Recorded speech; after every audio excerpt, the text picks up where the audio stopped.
It's exciting.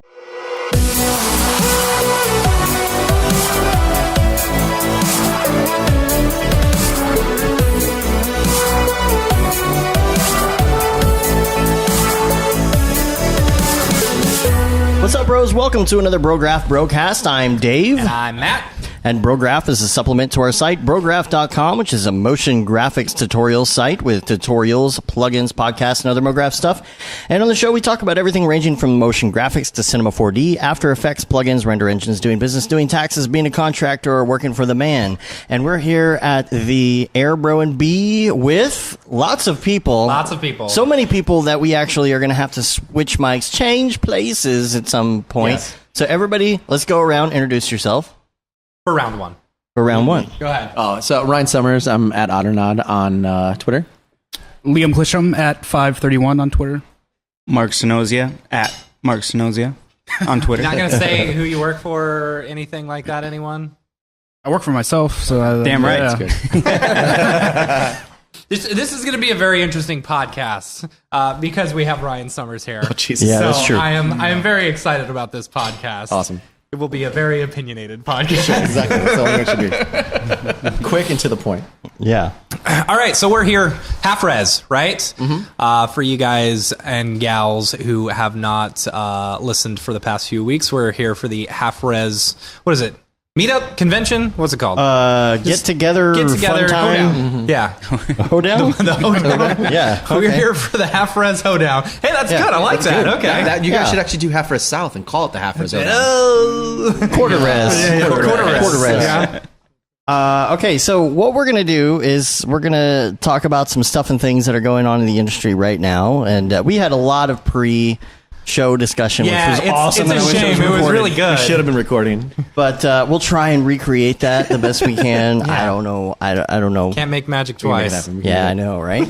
Magic. Okay, so what do we want to start with? What are we starting with today? Because SIGGRAPH is over, R20 is out. We're kind of having fun with that. Yeah. And do we want to get into?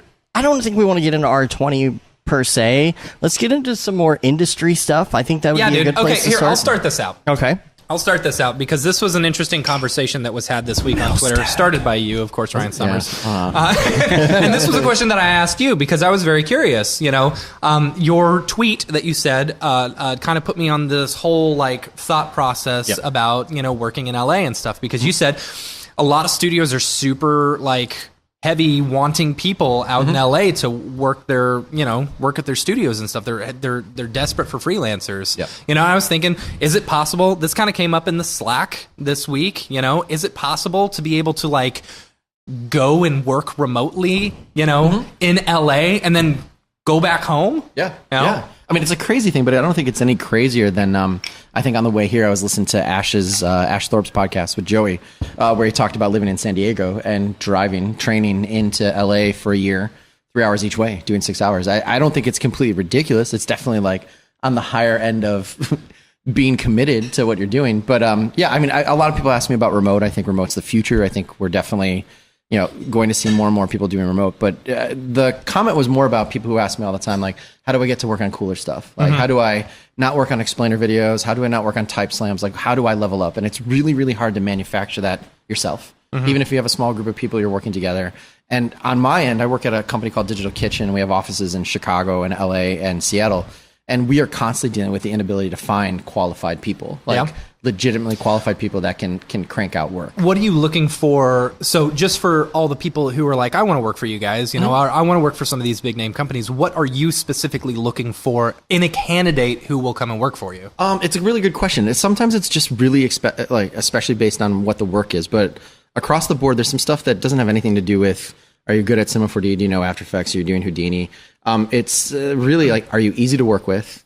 Which is the basic one. Do people want to work with me? Right. Okay. So that's one. Are you easily art directable? That's another check for me. And I tell people that, and sometimes people get upset, but it's really the question of do you know when to use your ego to stand up and say something should be different or to suggest something? And do you know the time and place to kind of exercise humility to know when you should just put your head down and do the work? And sometimes that's not me. Yeah. And I'm specifically talking about if you want to freelance, if you want to get and work at 3 or 4 different shops over the course of a year, and kind of level up, if you want to go from what you were doing to what you want to do. Those are two of the biggest things. I think being easy to work with, being easily art directable. Some things that are like having a good network of people that you can kind of help bring in as well. That sounds silly, but sometimes knowing other people that can be a resource, on a So job. maybe if you're not so great, Yeah. but you got a bunch of really good friends. Yeah, exactly. You're like, oh, come on, bring these guys in. But to be let honest- me ride their coattails for a little bit. To be honest, there are people who are producers' best friends in shops. There are people who you're still there working, but people know the resources. They know the people with the Rolodex. They know the people with the contacts. Especially as jobs come in and they turn around quick, or they have really weird requirements. If you know somebody who's great at TFD, or you have somebody who's an awesome Houdini guy, and they may not even be local, but you can get them hooked up for a 3-day job, or for one component of something that changes at the last second. That is another skill set that nobody teaches that I think is incredibly valuable. Yeah. I know being on the studio side, it's awesome knowing the people that have those connections. Let me ask you about this. So as far as hiring freelancers, because I mentioned this to you earlier, like as far as, some people are saying, well, why can't I just work remote? Well, my thought process behind that was you've got some of these big studios who are working under really heavy NDAs, and so they need people locally who will be able to sign those NDAs because they're not sending out files. Yeah. You don't. We went and hung out with the guys from Perception, and they don't have people, can't. freelance because Disney is so, the Disney lawyers will destroy you. I mean, you don't want to let any of that stuff leak. No. And so like they need people working within their studio, but I'm sure there's much other reasons behind that, right? Yeah, I mean, I think what you're talking about is the reason why studios get afraid to do remote freelance, which I think is changing. I think the tools get better as Frame.io becomes more available, Slack becomes available. All that stuff is definitely making it so much easier to do it. But my point of saying it was more about why, as a artist, you would want to go somewhere where all the people are at, rather than just saying, "Oh, why can't I just do remote? Remote's awesome. Yeah. I live in Austin. Yeah. I live somewhere. I live in Indiana. I just want a remote. I can do the same work anybody else can do." I think it really comes down to the fact that the people that can help you get to where you want to go are the people that you're really trying to search out, right? Like you really want to work with the people that are either going to push you to get a lot better, and honestly, just through osmosis, by sitting here and looking over and seeing what somebody's doing, and be like, how the hell did you do that? Yeah. Like, can I swear here? Is the Brograph Oh yeah, swear you're zone? fine. Yeah. Well, we Maybe try and we'll stray away watch from your the F-bombs. F-bombs. Okay, that's my But, favorite one. So yeah. I'll just try I'm to cut sure it all out. Liam's gonna break that. I see it in his eyes. I'll wait. Oh, he's trying. I'll wait till Liam goes, and then I'll follow his lead. But I think of those moments where it's like, well, how did you do that? Or having an art director who's not the creative director yet, but he's trying to push to get his kind of point of view across, having artists that he can use as tools to elevate himself. Like when you get in those environments where working in a studio is all about value, especially when you're freelance, right? You can demonstrate your value a lot quicker, a lot easier into a much larger group of people by just being in the same room. And sometimes it's going to lunch and doing what we're doing now, but at lunch. Yeah. Or it's everybody goes to get beers afterwards, be like, God, we shipped that, but we should have done it a better way. What would that way have been? You could be someone fresh into LA, fresh into New York City, and be able to say like, it wasn't my time to say that. I was a little humble in the moment, but now like I can tell like, why didn't we use, this instead of that? And people learn who you are in a much easier way than if you're just on Slack and you're just kind of, saying, reporting in. It's a different kind of response curve than it would be if you're just remote. And it's not for everybody. And I'm not saying that you need to go and move to LA and spend your whole life there, but if you go in and you put a year in and you build that network, you can always leave and be remote and have all those connections and see where those connections take you. So that's where a lot of that came from, is because we can't find people. Yeah. And I know there are people out there, but we don't see them. We can't find them, and I can't push them to a shop if they're not Do you next door. think people are leaving and all going to freelance? Do you think that there's a migration going on, or I think it's two things. I think that there are a lot of people, as Joey puts out the manifesto and as people start getting told the way to go when you get out of school is to go freelance, because that's where the money's at. That's where the gold is at. I think that definitely is. There are people who are going out and they don't even know about studios, or they think it's unattainable. I think the other big thing is there's a really big brain drain, especially in places like LA, New York, because the large tech brands are starting up essentially their own shops. Yeah. They're going in and they're I see rating 'em. creative directors, lead artists, senior artists, and they're folding them in, and they just kind of disappear. They become black boxes because you don't hear them, you don't see them posting work anymore.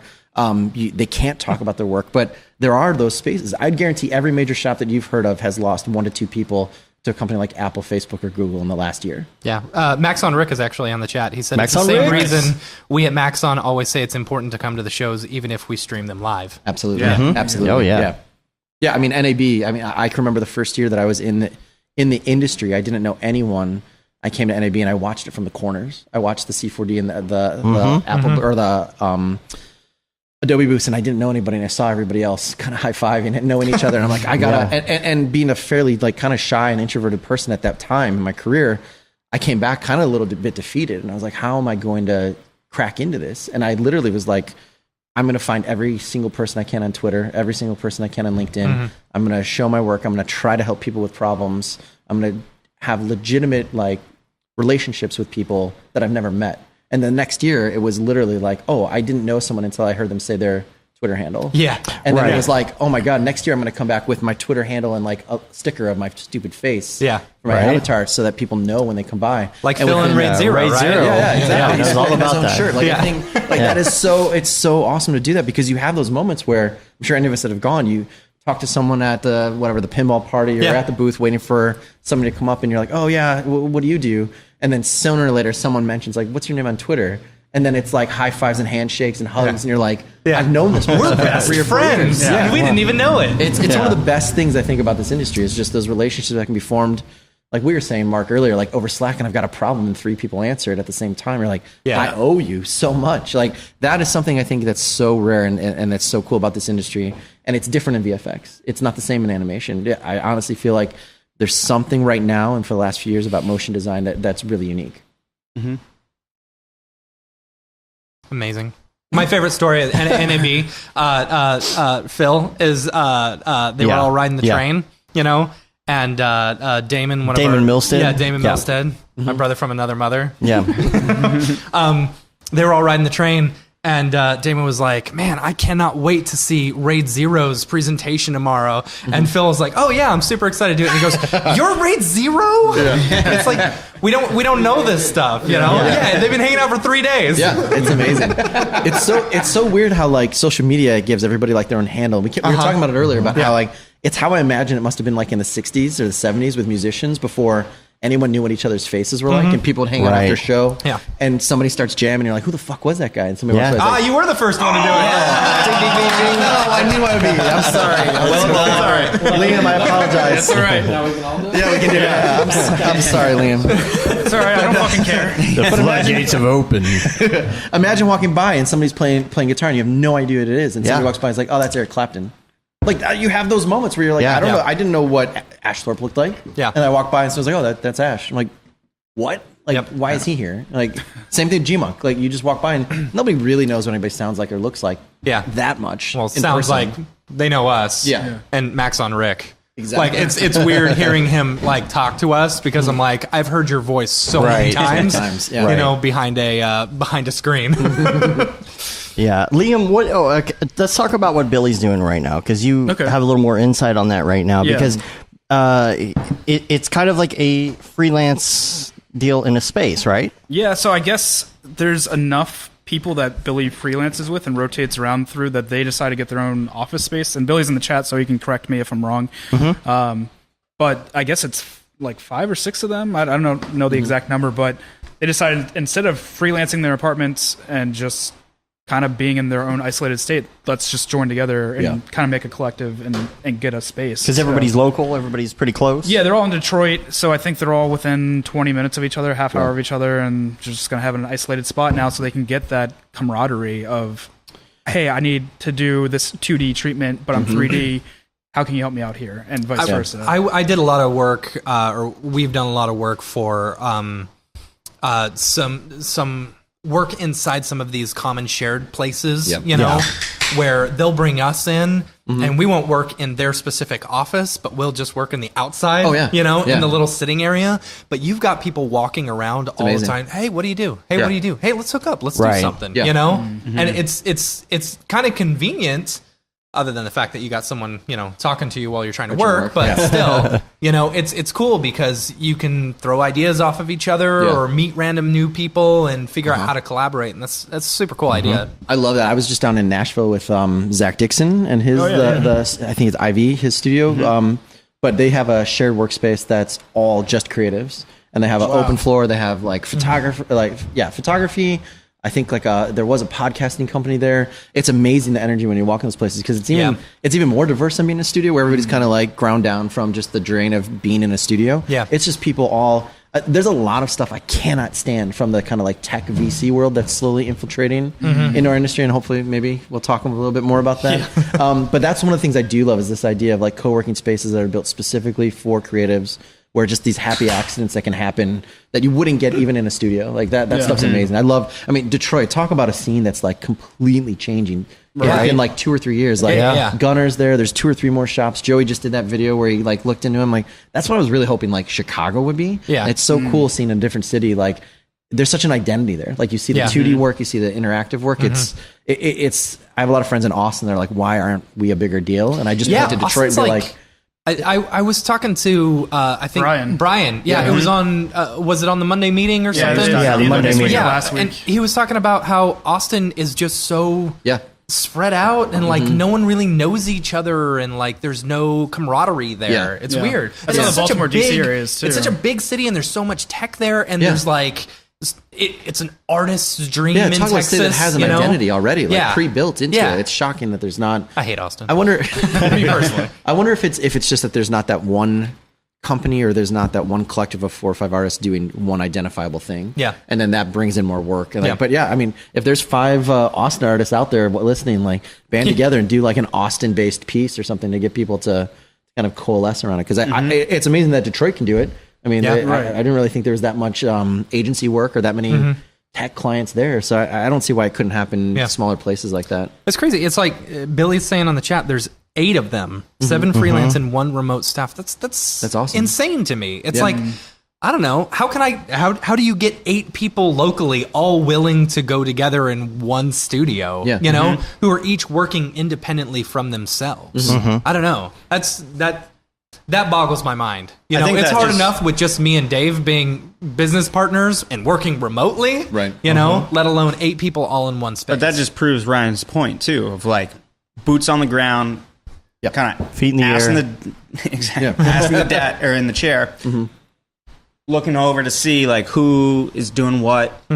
And just like the rapid growth, professional growth, personal growth, whatever it is. I'm sure we've all done it before. Like 2 or 3 months of working in your pajamas or your underwear and not talking to anybody and just kind of sitting around, and you get desperate for human interaction. Yeah, like you emerge and you're like, what year is this? A little plug for the Monday meeting. A little plug for the Monday meeting. Monday at 10 a.m. Eastern Standard Time. Yeah, and we'll talk about that. No, my first like 2 months of like quitting my job and working entirely from home, I was scared to drive. Because I did it so little. And, you know, now I've just moved to a place where everything around me, like anything I need is within a 1 mile radius. That like, I don't drive at all. No, but you can disconnect from like all social interaction, especially if you're flying solo or like it can really get a little hairy after a while. And so this is interesting, like what you were just saying, the Monday meeting. So if you guys or girls don't know, if you people don't know, the team doesn't know. There you go. Family. Z don't know. If your family don't, if our family, whatever. Y'all. If y'all, there we go. Y'all. I just got to go back to my Texas roots. If y'all don't know, you know, Mark and Liam are doing this thing called Monday Meeting.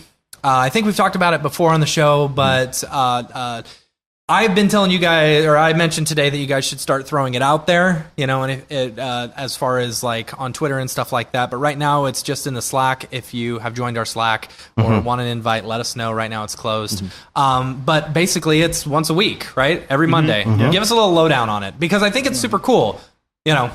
Anyway, Mark, you can start. Yeah, so I think it all kind of stemmed from blog post. GSG did, yeah. With they interviewed Barton and from ABC, and you know, just like any kind of staff place, every Monday everyone would kind of get together, share some inspiration, kind of shoot the crap, and you know, just kind of get the gears turning on a Monday, you know. And Liam and I kind of talked about it, and we're like, well, we all work remotely. Why can't we do this via Zoom? Or, you know, there's so many options now with technology. So we thought we'd just try it and got some traction. And we've approached a few guests. Like we had Somai on, who did a breakdown of his Oppo piece. And that was massive. That thing, it was awesome. When we put it up, like after the fact, the recording, as a Brograph breakdown. I mean, I think the first day there's thousands of hits on that. Yeah. That was such an and he was incredible like breakdown. super pumped because pretty much it was like, come show us your project, break it down, but it's just a loose Q&A. Like there's no schedule. Don't feel like you have to present or just very, I don't know, loosey goosey in a way. Very and I think that just set everyone at ease, and like anyone could ask questions, and he shared some project files. It was great. And it's a little intimidating at first asking questions because, there's a whole bunch of people in there. Right. Once you kind of loosen up, it's very interesting to be able to like just throw things off of everyone else or interject your own ideas. I mean, being able to hear from all the different artists who are working in all these different fields, we're not all necessarily doing MoGraph. Some of us are just modeling electronic parts or, working in sports news or something like that. It's all a whole bunch of different fields. But we all share this commonality that we're, freelancing or working in an office, and we can all kind of just connect, through this one place. And for the most part, most of the meetings are just like general discussion. Yeah. Very rarely do we have people actually presenting. We're thinking about doing it kind of once a month. But for the most part, it's everyone working in the industry, working on projects, sharing, asking questions, asking, client questions, freelance questions, whatever. And it's been awesome so far. And especially for us working remotely where we talk to ourselves or, people on Slack, it's an actual way to get FaceTime with your fellow artists and actually talk. And actually text. Exactly. And, we can show up to events like this and you feel like everybody already. Yeah. And I think that's a huge benefit and something that sets, doing these Monday meetings apart from just your normal Slack channel. Yeah. And like jumping off that a little bit too, like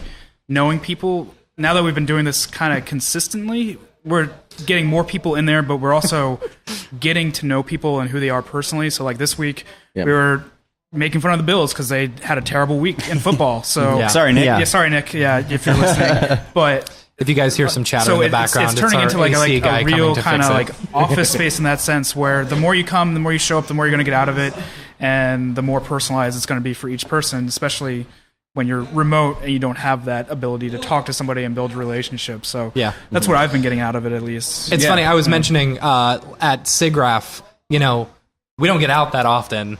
And so when we do get to have these like experiences where we're meeting people and stuff like that, we just love to talk, especially me. Yeah. I love to talk and chat with people. And the day after we got there, my jaw was so sore from talking because I don't talk to myself that much at home. It's pretty good. Yeah, I lose my voice almost every meetup. Any meetup that's at a bar, like NAB day one, I was like, I can't talk tomorrow. Yeah, and I'll plug the Monday meeting one more time, just about like when we have guests on, like. We'd love to have Ryan on someday. We're going to have Barton come on in 2 weeks. Yeah. It's your chance to like talk to these people and have access to these people that have a lot of experience in the industry, have a lot of knowledge that they're willing to share. And, if you're not necessarily taking advantage of that, fine, but like drop in, listen in, and you might gain something that way. And it's different than a podcast because you can be interactive with these people. Yeah. That's exactly what I was going to say too. It's going to be way looser, and you're not getting like that persona that we see from a lot of podcasts, like putting people up on a mantle. This is just one-on-one. Let's have coffee it's together putting in the everyone morning. on the same level. We need a lot more of that, which is cool. Yeah. I'm tired of carnival barking and pedestals. And, like we all work in motion graphics. None of us are rock stars or ninjas or whatever. Stupid. We're all making stuff, right? Like, we're all trying to make stuff and get better. Like that stuff, I'm tired of it. If that's the only thing it does, bravo to that. Awesome. And we're trying to share. Yeah. Learn from each other. Speaking of sharing, Phil Roberts is here. I'm gonna switch out. Change places. Phil Roberts. You want to get in? AKA Raid Zero. I'm going to swap out with David too. All right. We got David Brodeur here as well. Locked and loading. Mr. Brodeur. Mr. Brodeur. And so I've got a great topic. Now that you're sitting down here, I think this is a pretty good topic. Let's talk about dailies. Oh God. Oh Jesus. Let's talk about dailies. I'll go last. Okay. Well, here I'll start this out. Yeah. You know, and okay. There's so much to say about dailies. Okay. So I'm gonna start off. I'm gonna. Okay. Can I talk? Can I talk? Okay. Can I talk? Can I finish? All right, I'm finished. Okay, I'm finished. So this was a common theme at SIGGRAPH. And I don't know how much we talked about it on the show, but you know, when a lot of us were hanging out talking about, you know, this is kind of a common theme that we've found within our industry is these dailies. And yeah, doing dailies, in my opinion, is a good way to practice. Yep. But Sketchbook. like, yeah. But like, I don't know if you saw the interview that Billy did with Sakani Solomon, you know, while we were at SIGGRAPH, you know, he talks about doing something bigger than just a daily, you know, Totally have an idea. And, you know, I was talking to a bunch of people at SIGGRAPH about this, and we're like, when it comes to hiring a person, you know, like a freelancer or something like that, Yeah. you can have these amazing dailies, but they don't mean crap if you don't know how to perform in a job. Yeah, like abstract astronaut is not a look that's ever been requested of me from a client. So like, good on you. But David like, Ariev, yes, he Sure, did but have that. yes. But okay, so here's the difference between that. Here's the difference between that, right? So dailies are, I think, good for three things. They're good for practice, they're good for building your name, or they're good for finding your voice. Yes. Right? Yeah. David, like Beeple, has been using his dailies to find his voice Yeah. for a long time. Yeah. So when I go to David, I know that he's working in this way, right? If you're using it to a daily to experiment, or if you're using it to get better, that's fine, but you don't have to post them every day. You don't have to sell them every day. And the other thing is, I don't think, we talked about this a little bit, and maybe it's a little hyperbolic, but like, I think that there is literally like a mental health issue going on in the industry with people trying to chase dailies to the point of them doing morally, I think, almost reprehensible things, if not at least career-ending things, by trying to chase the likes and trying to, I got to get something out every day and it's got to be better than the last thing that I did. Like, you should be doing it. Like a person who draws in a sketchbook doesn't draw to post every single thing they do. They do to get better, or they do it to find the thing that they really want to talk about, right? Dailies can be the exact same thing. Like, if you do dailies, post at the end of the week and show the 3 things that you like, not all 7 that were half rip-offs of something else or just chasing a look that everybody else loves. Like weeklies, I don't know if Sakani said that, but I know I've talked to him before. Weeklies and monthlies, or something where you're like, I have a project or I have a goal. That's awesome. Yeah. But just doing it to say you did it, it's not worth it. It creates a lot of bad habits. Yeah. And you know, you can create dailies, but yeah, like you said, you find your own voice, you know? Like, we see a lot of Beeple ripoffs. Yeah. You know? Yeah. Don't get me wrong. I love Beeple. You know? Yeah. He's the coolest dude ever. Super cool. And he creates amazing work. I mean, he creates amazing work. Yeah. But everyone's trying to do Beeple renders. Until Beeple does something different. Right. And then everybody tries to figure it out. And then, like, it's again, I don't know why I keep on coming back to music, but it's the same thing, right? Like, there's people who are bands that are trying to find something new, or musicians trying to find something new. Everybody chases it, and then they take a right turn, and then nobody knows what to do.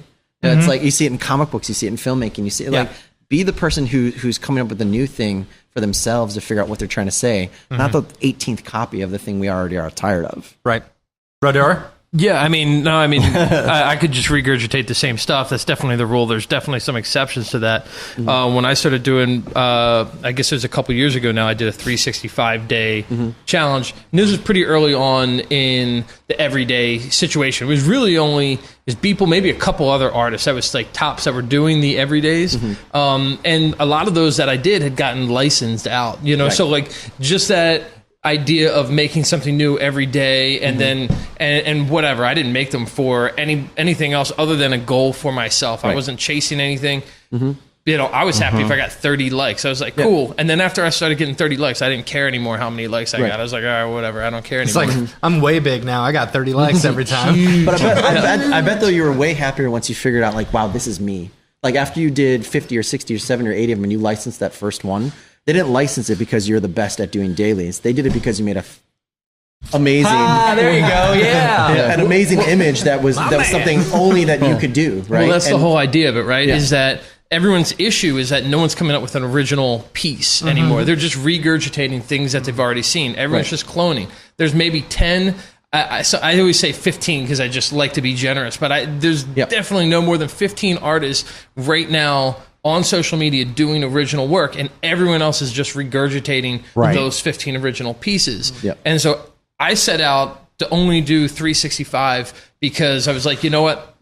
It's just for my personal test. And after that, I wanted to start doing bigger things. And since that point now, for the past 2 years, I've done an animation every week instead. Every now and then I'll skip a week and do like a process breakdown or something like that. But it's every single time it's like, how am I growing? Right? What am I doing that's different? What am I offering? I don't care about anything else. I don't care if someone's like, it looks the same as last time. In my head, I'm like, I know it's not. Yeah, but because this time I'm focusing on this. I'm trying to master something every time. But talking about that, you know, people talking about, oh, it just looks the same. Yes, but that's you. That's your style. You have built a look and a style. And anytime I see someone do the little blobby things, you know, I know it's locked and loading. Right. But then this is another point, though, is that you also have to be careful for that. Like, fortunately enough, I've worked at studios. I've done enough freelance work. I've done enough client work that it's like, you know, if you could hit me up, I don't post a lot of it on either my site or my Instagram, but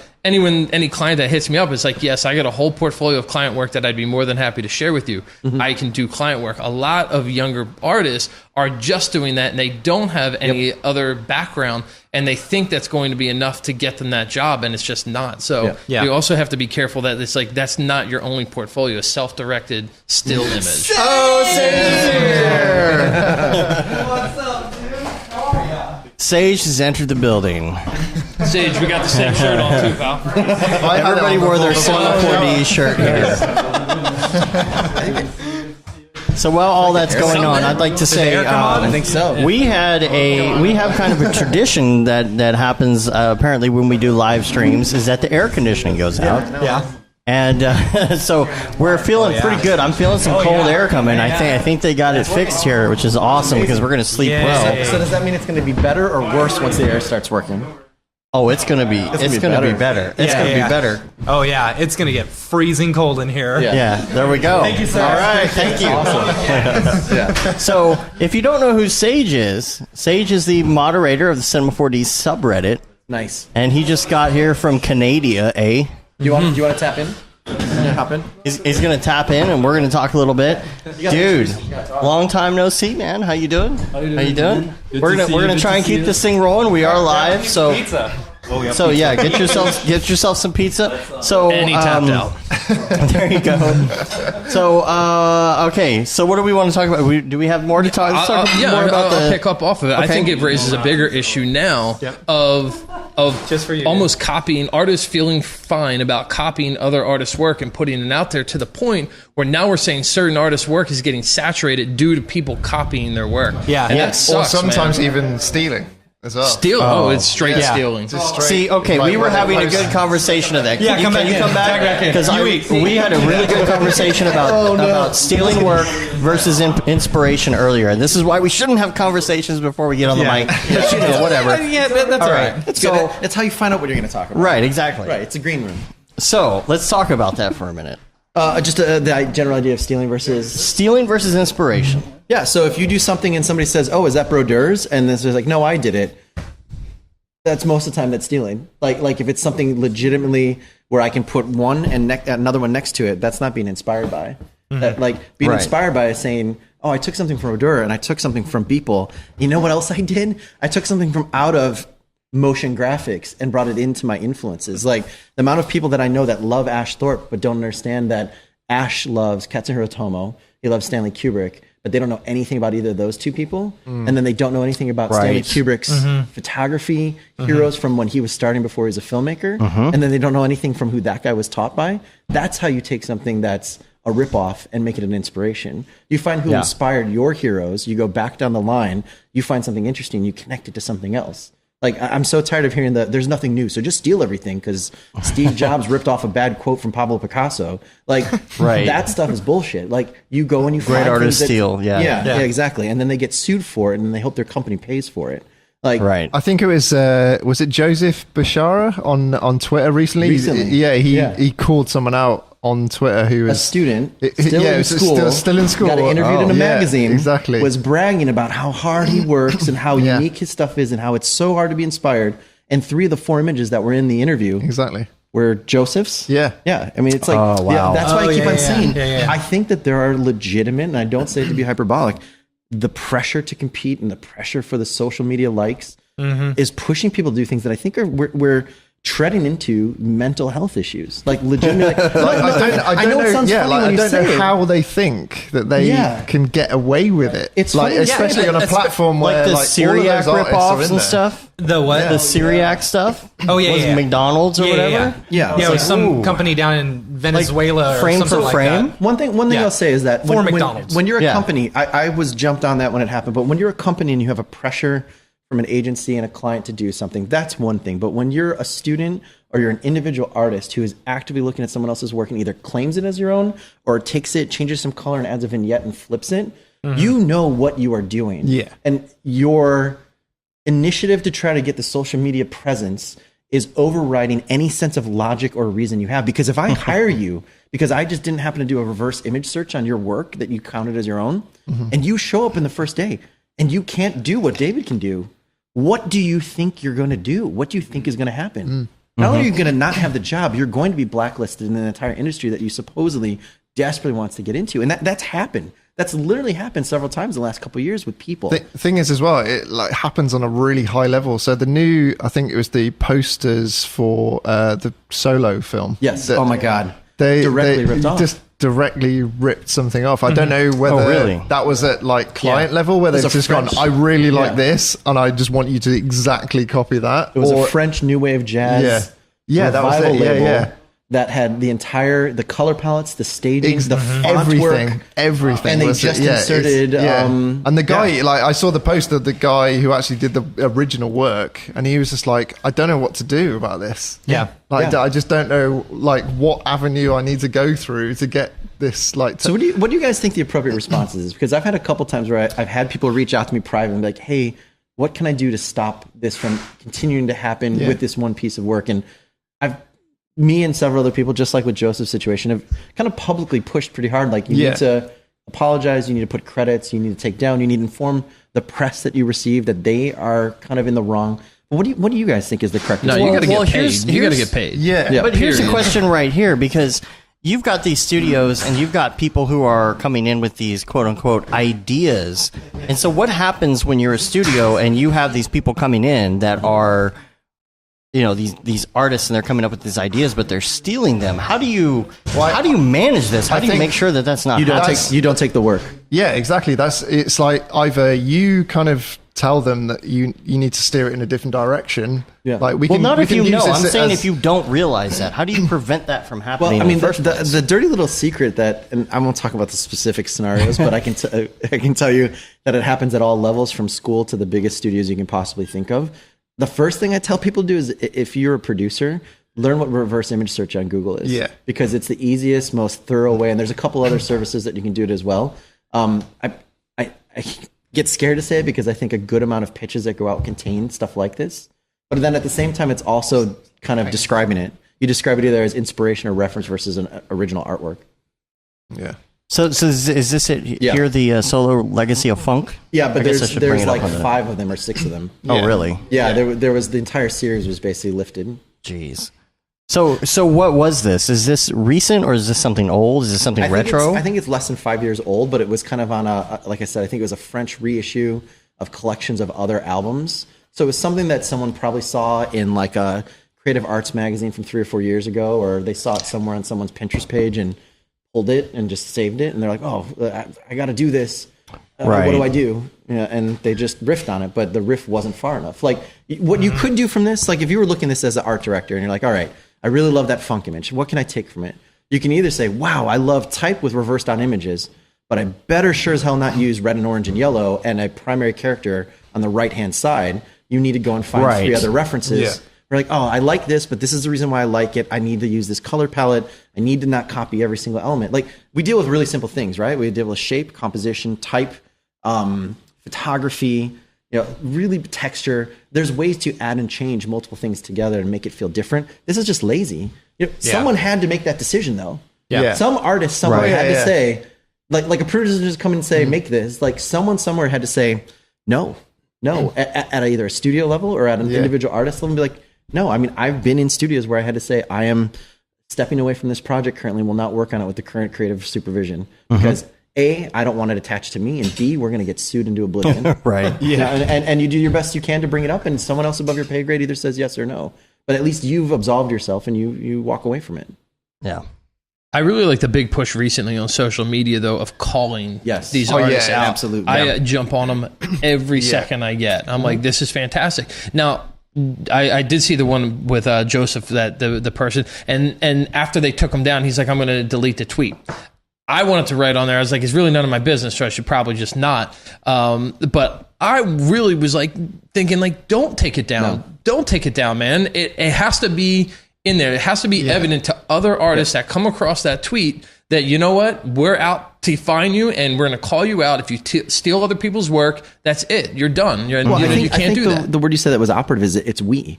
We are you 5 years later. Yeah. If you're doing it right now and you somehow made it through and you didn't get caught, sooner or later, if you're still in the industry, you're going to be making original work and someone's going to do the same thing to you. I mean, this is getting to the point where it's like at the level of motionographer getting duped, right?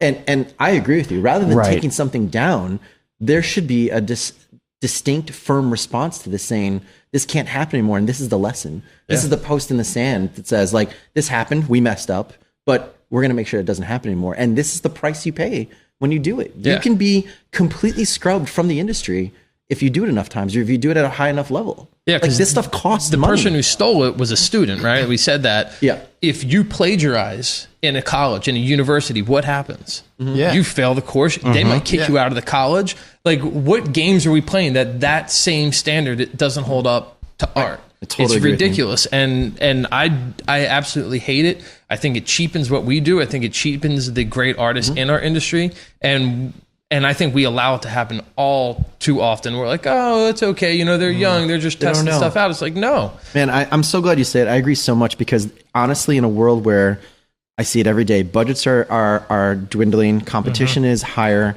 Technology is cheaper, faster, and better.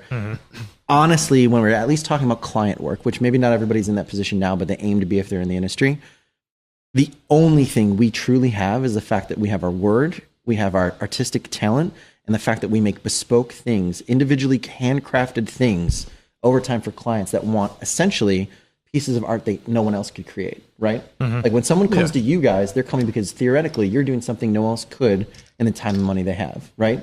This is the difference between motion graphics and visual effects. Visual effects has gotten to the point where it's commoditized, and go and read up about that industry and see where that's going, right? This is the only way we protect ourselves, we protect our industry, is to say, no, we will not allow other people, like you said, to lower our value by cheapening it. Yeah. Like if I'm a brand, if I'm Pepsi, and I pay somebody $1 million to do a project, and it turns out that studio stole artwork from somebody who posted something in a gallery and counted it as their own. Yeah. And then that studio gets sued, right? That hurts the studio. What if it breaks out into the world that, Pepsi steals art from people in a world where the only thing we talk about is authenticity, honesty, being true to yourself? That whole brand may even be built on that alone. What kind of damage do we do if we can't prove to them that we'll never do that? Yeah, didn't that happen with ZTE or something like that in China? Oh my God! There was a bunch of ripoffs of someone's work, and like they were doing a presentation, and it was just all rusted pixel. It was literally their work behind them on the screen. Yeah. That's even worse. That's not even like a recreation. That's just literally we're just gonna rip it and put it. We're gonna right click and save as and charge $10,000. That's where I think David's point is like that's a clear and present. Like we're gonna sue you. How did that pan out? Does anyone know how that? Yeah, I don't know. How that? They're in China. Yeah, they're in China. So that's a bigger intellectual property issue too. Yeah. So, how do you know what the difference is? Okay, let's. Where is that line? So, for example, what? So Is it okay? So the difference between this is nude art or this is pornography. There somewhere in there is a line. So how do you define that? How do you know? And I think it's intent. I think it's like what you just said. I think when someone asks you to do something and anyone in the room is like, I know I have to do it, but at that moment of hesitation, if you have a moment of hesitation, that's again, like what I say, you right now are us 5 years later. Like, you have that feeling, you know what you're doing, right? Like, you know, you went to school to learn a set of skills to be able to make things. When you lift something, you're not making anything. When you combine two separate things with your own unique voice and your own unique ideas, you're still making something. But if you're literally just lifting or copying, like, you know it. And it's your job to go to the highest level you have audience with and tell them, no, we can't do this. For whatever reasons, if it's personal morals, if it's financial, if it's you don't want the blowback to be pushed back on you, like, you want the studio you work at to stay open, like, I still feel like like you inherently, if you are an artist with a capital A and not just a technician or somebody pressing buttons, that's the dividing line between those two things. You know, or you don't.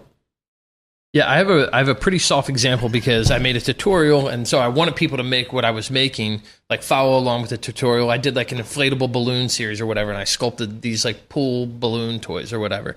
But I did like an inflatable banana, and in the tutorial I said, don't make a banana, because like I'm making one. Yeah. It's like the cover of it. It's like it's out there. It lives there. Like, use this technique and do any other fruit. Do any other object. Do like anything. And how many bananas did you see? It was all over the place. And I like made sure I was like, don't do a banana. Like, I don't care. It's not gonna. It doesn't look bad upon me that there's a bunch of inflatable bananas out there now. Right? Like, it looks bad on you. You're going to show this now? Yeah. That's like, you were going to show this. And I was amazed that I was like, you watched the tutorial. I said it in the tutorial, don't make a banana because, and I explained the reason, and there's bananas everywhere. And then I'm like, is it just a social media, or is it bad teaching or lack of teaching? I'm sure we all know there's a lot of online educational sites now where in an art degree program, a 4-year college program, that's a big conversation. At least it was for me, of plagiarism, stealing people's artwork, stuff like that. And if you just skip that college now, that 4-year degree,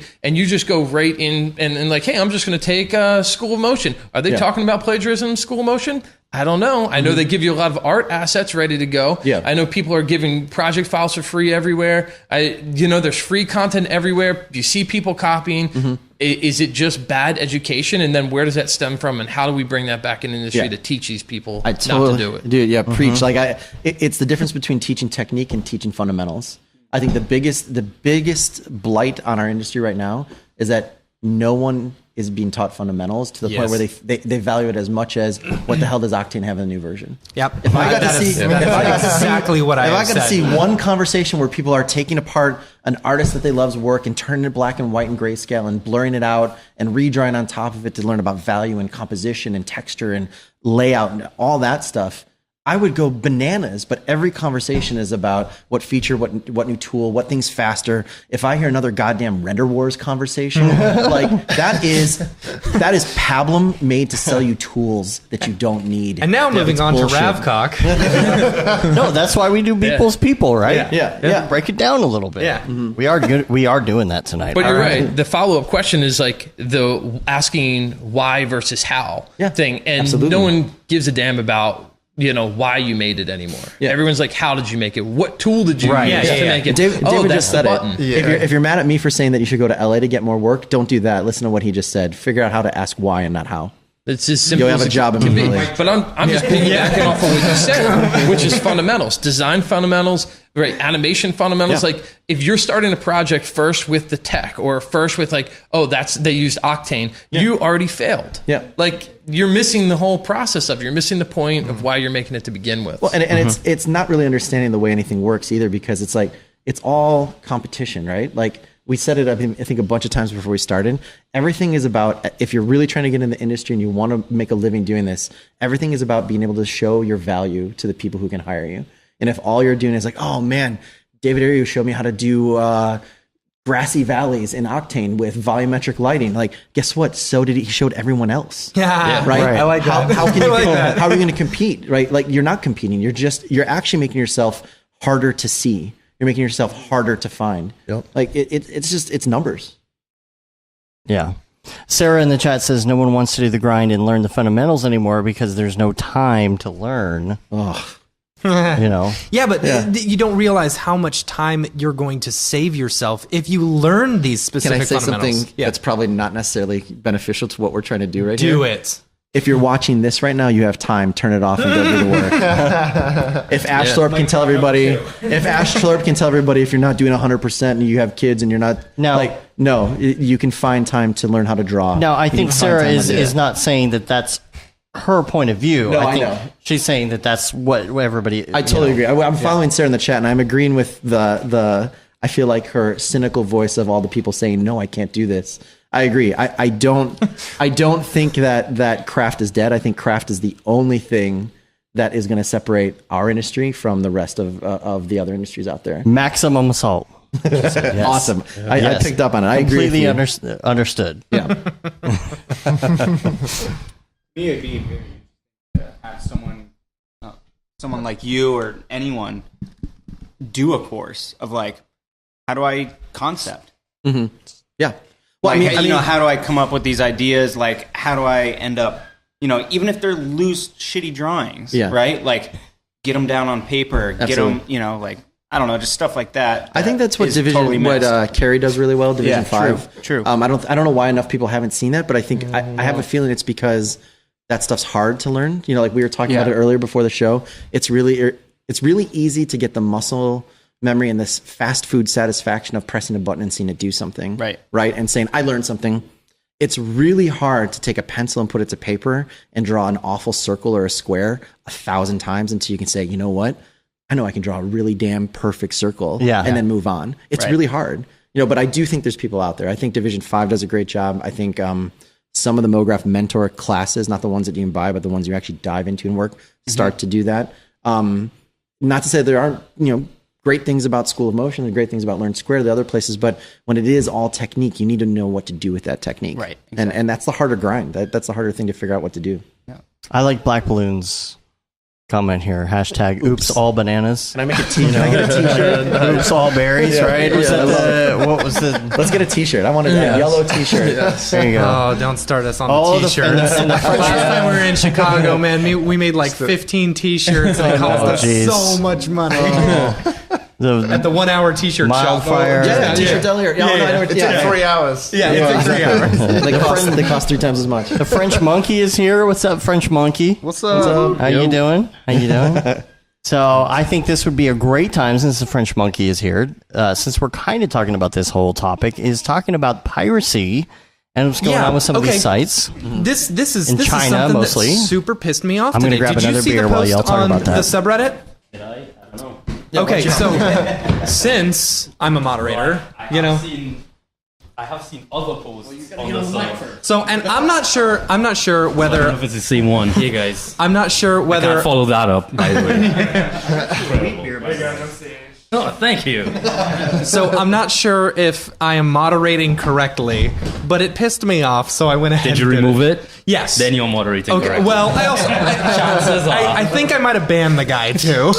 That's fine. So, there's a website. I'm not going to say the website, but they are straight up stealing people's stuff and reselling it.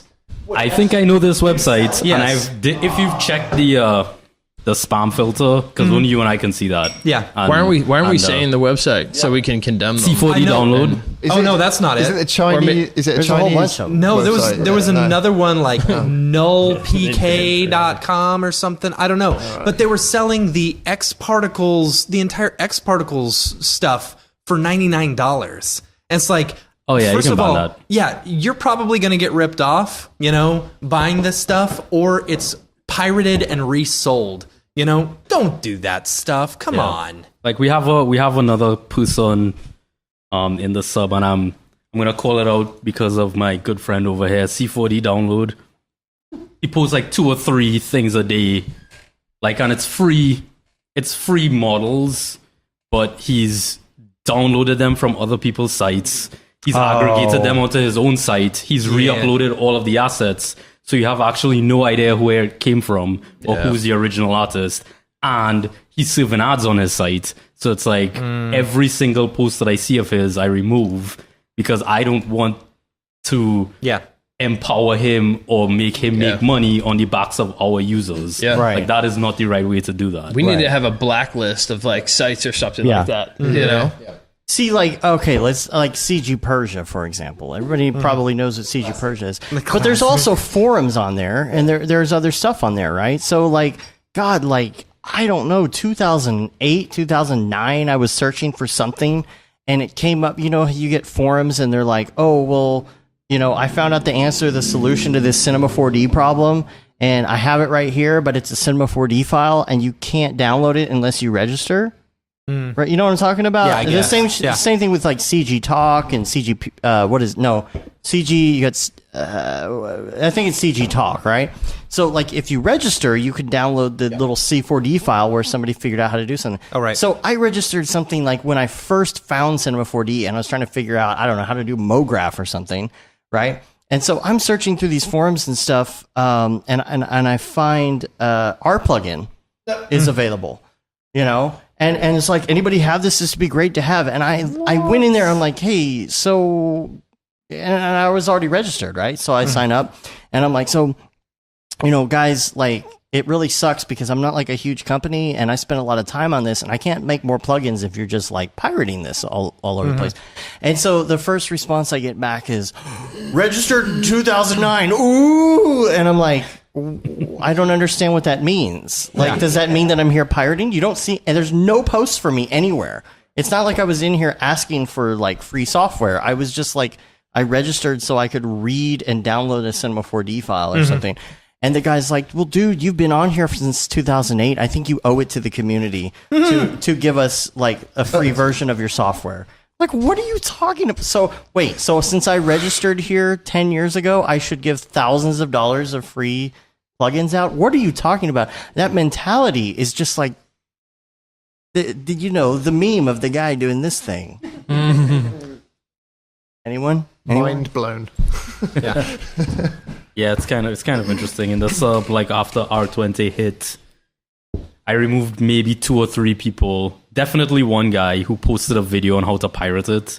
What? And I'm like, yeah. Why would you post that to the sub? And I'm like, this is the stupidest place to do this. Yeah. Because we know for a fact that Maxon employees read this thing. Yeah. Like, people have told me specifically, and there's a guy in there who works at Maxon. He posted a picture from the office. You're like, you're an idiot because you've just told everyone, including people at Maxon, that your entire YouTube site, your channel is powered by piracy. Good job, idiot. Sarah, the Jackie Chan meme, that's what it is. Yeah. Sage, I just gotta say, I've missed your accent. And you see it a lot. I don't have an accent. You see it. The French Monkey says it's been months I haven't been on CG Peers. I'm afraid of the numbers on my stuff. Understandable, because, you know, French Monkey had quite a problem with this.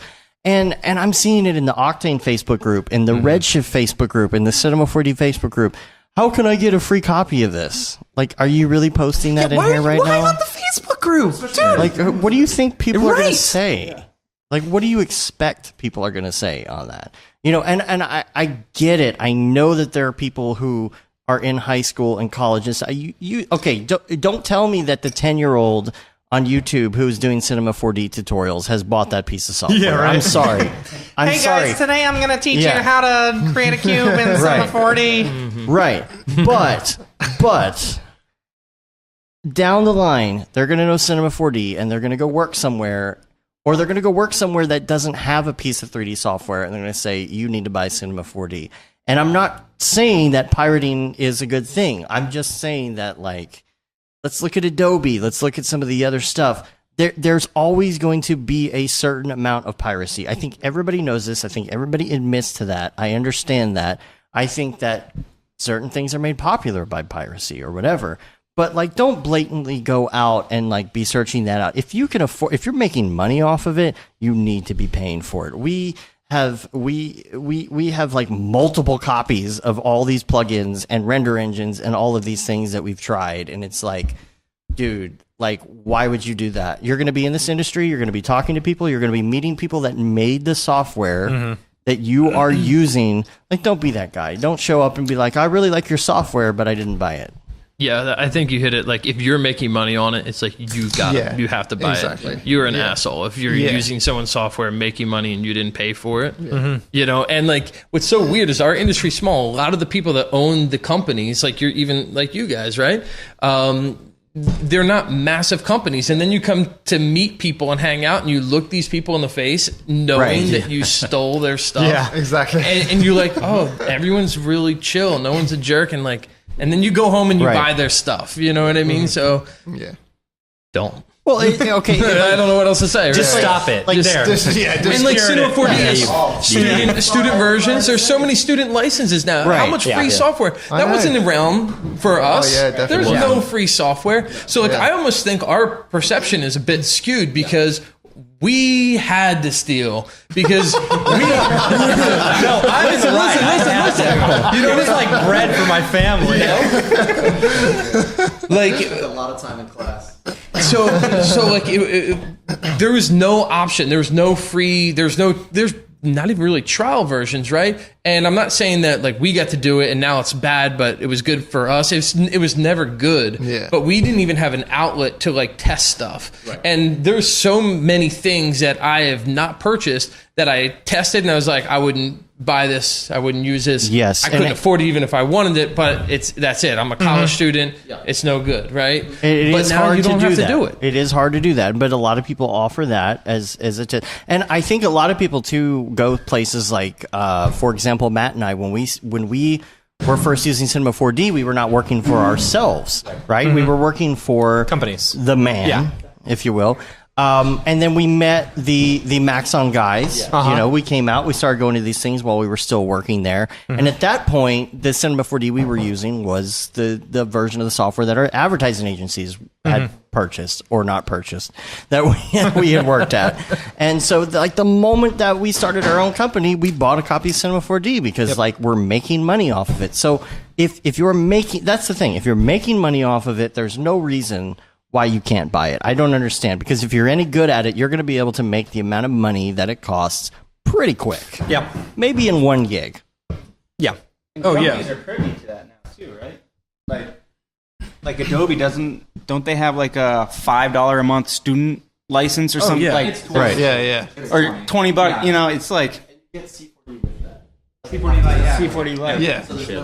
Yeah. And C4D has a student license too, right? Yeah, it does. So like, it's there. And Houdini does too, right? Yeah. And Houdini has a free. You can use it for free if you're in it. So Matt Stone says in the chat, don't you think your employer should provide a copy of the software for use at home if they want you to learn it? Well, so that's how I learned to use it, basically. That's how you So my employer at the time, they had a license to Cinema 4D.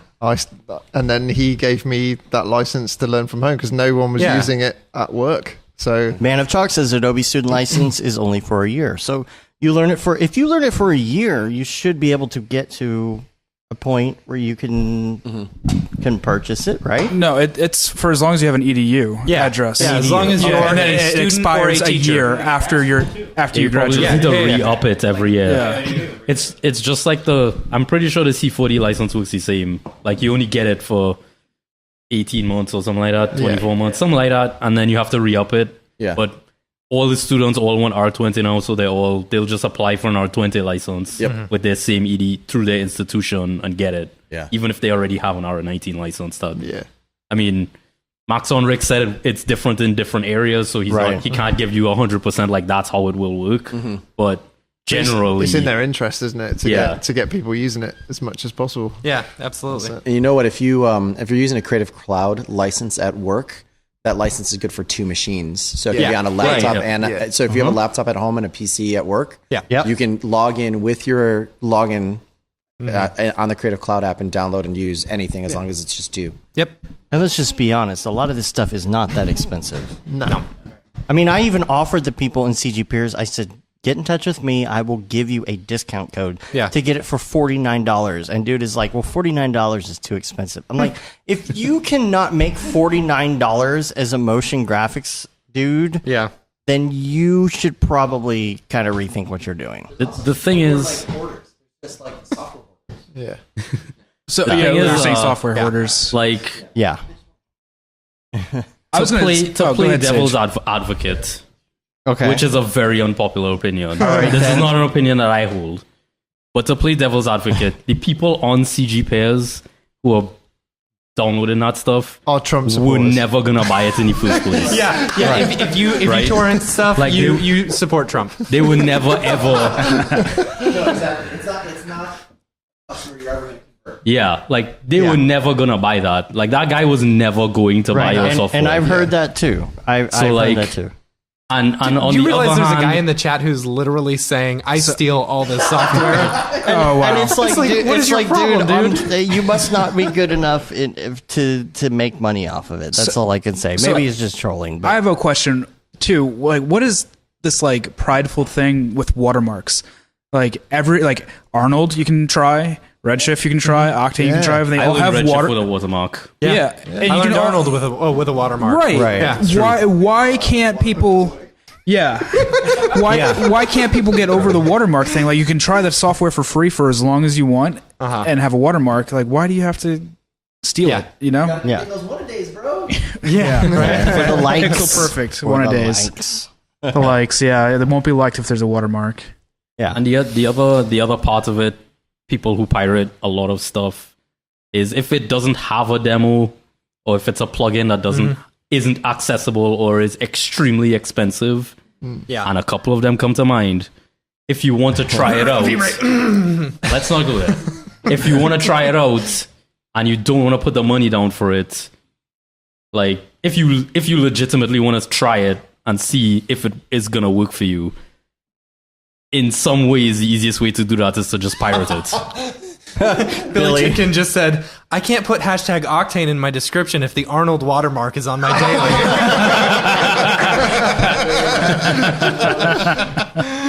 Where's the bell when you need it? You didn't bring the bell. Sorry, I forgot the bell. That's true. So good. Man. But yeah, Yeah. I mean, All right, I mean, if it does work, you will buy it. But next subject. Next what do we subject. got? Okay, let's talk about this for a second. Okay, we're here for half res. Yeah, we talked about that. Everybody's like, well, why are you guys all hanging out in some random place? We're here for half res. I mean, Yeah. it's written on the little thing, but I don't think we've talked about it here. Yeah. So let's talk about Jason. Jason said, "Pretty sure Jon Snow is Chad Ashley." Chad Ashley's trolling us. Yeah. So let's talk about the We reach can't and make it rate. here. We are here for half res. We're really excited. Let's talk about the lineup. Yes. Do you know the lineup well? Because I don't. I know Andrew Kramer. Andrew Okay, Kramer. He's Andrew a dreamboat. Kramer. Okay. Bhakti Patel. Yep. What's his name from the mill? Yes. Donnie. Yeah. Yes. And hold on, come on, go faster. Come on, interwebs, go faster. Not soft, go hard. Speakers. Is that Speakers. John? Oh boy. Snow. Commander. Pobajewski? Isn't that the Trump lawyer or something? No. He's a partner at Thirst. Okay. Donnie Bauer from the Mill. Bhakti Patel from Facebook. I'm excited for her. Andrew Kramer. Who's Who? that guy from? I've never heard of him. No, I never heard of him. That dreamboat. Oh, he is so He's like the American Raid Zero.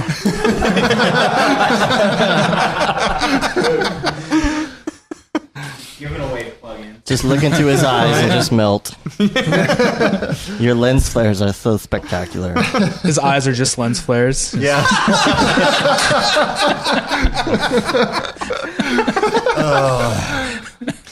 He gives you the JJ. Is that it? Is that the Yeah, lineup? that's it. That's it. And of course, That's $50 worth of speakers. yeah. $50 worth of speakers right there. Those are some those are good good speakers, yeah. though. Yeah. You know?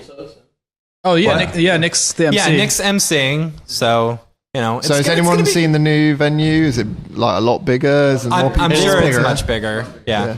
Yeah. And more accommodating, I guess. I mean, it was getting outgrown Yeah. for sure. It was getting a little packed. Yeah. You know? And I think that's kind of one of the things with the tickets too. They were talking about that. I think last year, the fact that some people would just kind of show up and they would like fly in from wherever, and then they couldn't get in because of capacity. So that's a good reason to have tickets. Yeah, the money, the cost, actually. The finger thing means the cost. Yeah. So Dan Marino, if you're listening, you can still come.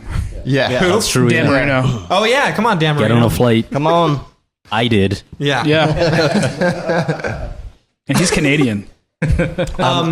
I do like what Chris Schmidt has been teasing. Oh my gosh, it looks Twitter. so It's going to be good. so excited. good. Like from what we had last year with all that was so fun. So good. That was so good. I guarantee you it's going to be high score. High score gets something good. Oh, for sure, because that's what Nick does at NAB. The high score pinball. So Chris is like, nah, we don't need to buy one. I'm going to make my own one. with hookers, blackjack. So 3D printed the whole thing. Yeah. So if you don't know what we're talking about, he has, according to his tweets, we can see what's going on here. Is he's designing a pinball machine. Yep. Right. Yes. With flat screens in it, which is going to be able to play pinball, but it's all Cinema 4D driven. It's all, I guess, the viewport live Cinema 4D driven, which is amazing. So you're using the physics engine. You're using, I guess, some MoGraph, some Espresso. Who knows what else? Wow. I don't know. No coffee. We know that. Probably Python. If it's R20. It could be 19. Fields. Oh man, can you imagine if there's like a ball with like fields in there? Lots of Python. Yeah. Yeah. A few things from CG peers or on there. So that's going to be really cool. The only thing is, like, dude, there's going to be a line. There's going to be I'm sure. There's going to be a line to play that. It's gonna, definitely. Forget about it.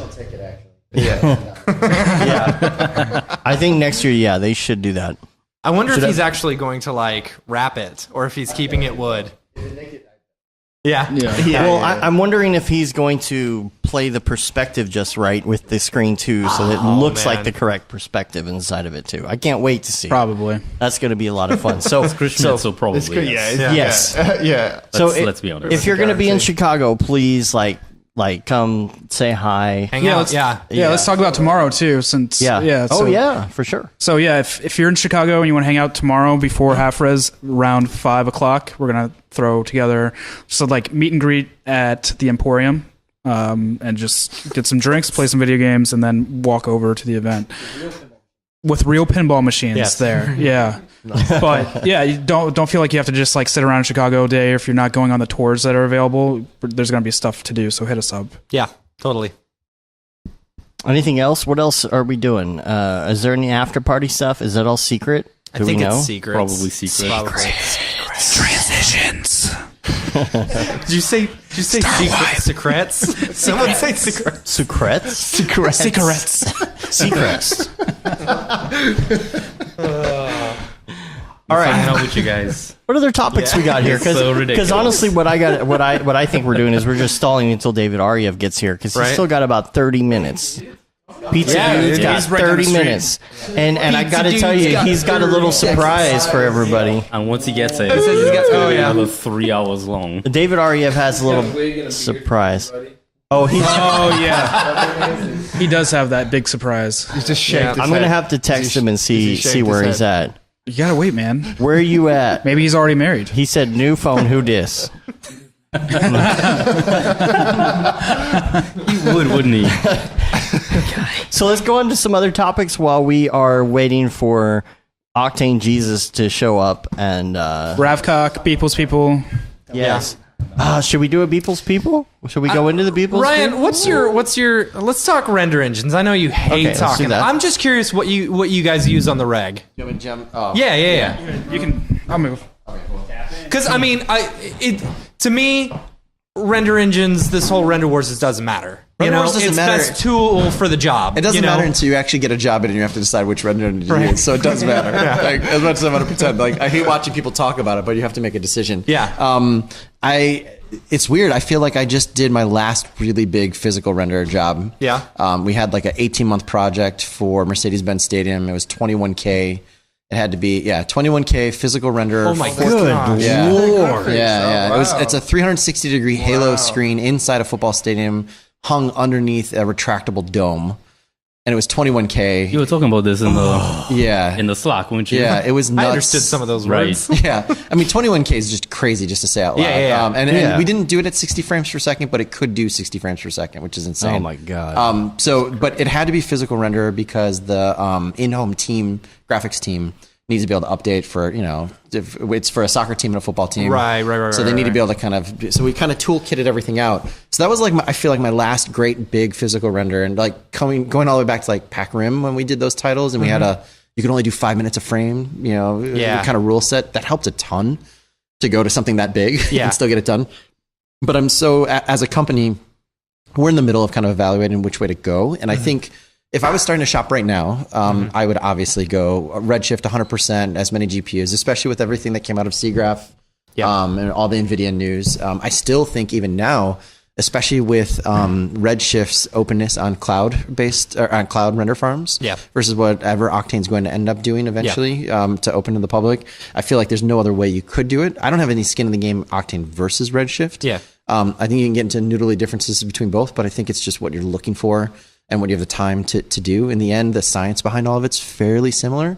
I hate that there's like an Octane look, but I think that's because people just accept what's there and they're not really pushing it. I think EJ does a great job of showing like how Octane doesn't have to look like Octane, in quotes. And I feel like it's true with all the renders. I think all the science between them is all kind of coming towards a pinnacle. Like there's a base of a triangle that they all kind of approach from a different direction and get closer and closer. And I think you're even seeing it with ProRender as they finally start integrating a little bit more with each version. You're getting a lot more accessibility for no more price. And some of the stuff they're doing with like the Radeons, like the Mac side with ProRender is actually getting a little exciting. Like the speed ups are really intriguing. I know that's like 8 on everybody's lists, and you're like, I still love Cycles. Like I think Cycles 4D for X Particles work is awesome, and the kind of, if you really want to get deep, you can do a lot of stuff you can't do anywhere else. And the fact that it's being updated pretty fast, from a completely a different type of development, I think that's awesome. So yeah, if I was starting to shop right now, I'd probably start Redshift, 4 GPUs on everybody's machine, because now with all the stuff they announced at SIGGRAPH, the ability to go up to like actual utilities in like render blades in servers it's going to be a lot easier. You're going to be able to use more machines or more cards with more shared memory very soon. That's awesome. I still think for high-end visual effects productions where you have access to enough CPU nodes, Arnold is the right thing for some shops and for some teams that are used to doing a lot of compositing. But I just looked at what's been going on in animation studios. Like animation studios are normally 5 to 10 years ahead. And there's shops, some animation studios that were all compositing based that are now just trying to get all their lighting done in camera and get as close as possible. And you'd be shocked by how much roto and paint fix gets done on computer animation, like character animation. Like DreamWorks has a huge, I don't know if they still do, but I know less than 3 years ago, they had a large roto and paint fix department because they were not doing a lot of heavy compositing. They put all their time because they invested in a huge CPU wall. So they do a ton of really heavy rendering and they just clean up stuff that has render errors.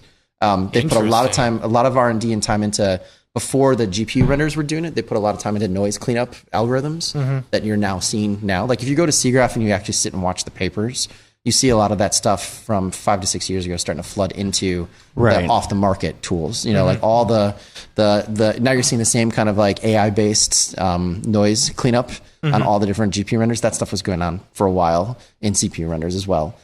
So it just depends on what you need. Like if you do a lot of compositing until Redshift, Octane, I don't know if they'll ever get there, but with AOVs and Redshift getting better and better, you can do a lot more comping a lot more easily. But Arnold is built, like you were talking before about sometimes some software doesn't ship with demos or with easy learning. Kind of those studios do that on purpose. The tools developers don't put out that stuff because they don't want us as clients. They wanted VFX studios. They wanted people that they could sell site licenses to, where instead of selling 10 licenses on a subscription, they're selling 1,000 licenses or 10,000 licenses, whatever they can do.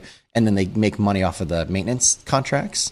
So they don't want us. For a long time, Arnold was the same way, right? Like Arnold was born mostly, I believe, out of Sony. Sony ImageWorks, and they were not looking at servicing individual people, and the motion graphics industry was not interesting. It wasn't really until Autodesk bought them and started integrating it that it became a lot more single operator friendly. So Arnold is slowly getting that way too. I don't know.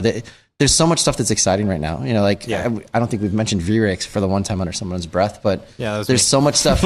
There's so many different renders. Corona's out there. I'm actually super, super excited about the next 2 to 3 years of real-time development, real-time game engine development. Yeah. Because I think when I think about what I do, so much of the time it's just trying to teach and convince clients and honestly like producers what our vision is, because you have to be like, trust me, I'm going to do a drawing, a series of drawings as a storyboard, then I'm going to do previs and it's going to be gray, and then I'm going to do some really low res renders, and you got to believe me, it's going to look like that frame that we hacked together 6 months ago in Photoshop. But if we can start doing more and more stuff real time, like honestly, as an After Effects user, I just want some competition to After Effects. So real time gaming engines that start thinking about motion graphics also get really exciting.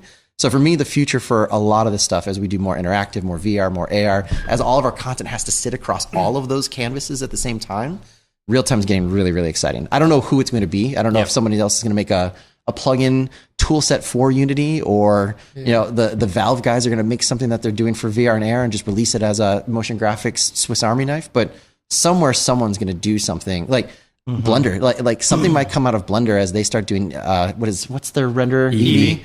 As Eevee starts getting pushed and maybe somebody starts developing a real-time component for Blender. You never know where it's going to come from, but I really think start looking at what people are doing in real time now to get ready for the next 2 to 3 years of what rendering is going to look like. I completely agree. I just spent the last year in Unreal. Yeah. So it's amazing. How did you find it? Was it easy to get into? it's and I also use Unity before that.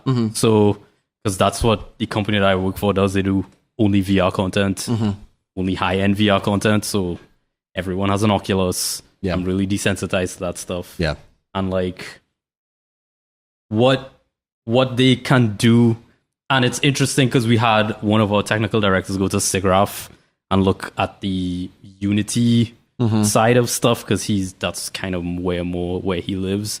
And he came back. It's gonna sound sad after a great speech that you just made, but he was a little disappointed that the Unity specifically the Unity developers, because he talked to a couple of them, weren't really interested in artist tools. Yep. They're never going to be. They just weren't. They're just like, I don't really care about making it easy for you to use. So I know he was a bit bummed out about that. But what they're still, that being said, what they're doing on both sides of that coin, what Unity has just done, they've just updated their lighting engine.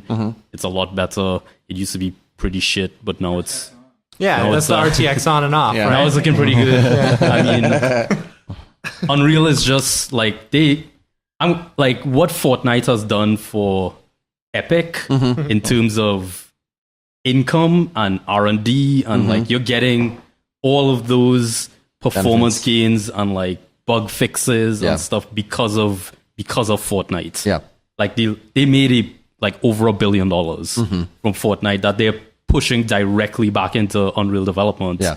So there's a ton of stuff coming out for Unreal, like that is actually way more artist friendly. And I would say Unreal is easier to pick up, I think, for an artist, but it does have a few more quirks than Unity does. It's got that more attractive UI, I think. Yeah, and like it's in a lot of ways, like I kind of attribute it to be like Octane and Redshift. Like Unreal has a look to it. Yeah. Right. It's very easy to get that look from it. Yeah. And like if you want stuff to look that way, it's super easy for you to get it to look that way. Right. Whereas with Unity, they don't really make it look a particular way from the get-go, and it does take a little more. It's up to you. Yeah, it does take a little more heft to get it to look one way or the other, but you can't get it to look one way or the other. Whereas Unreal, it really tries to.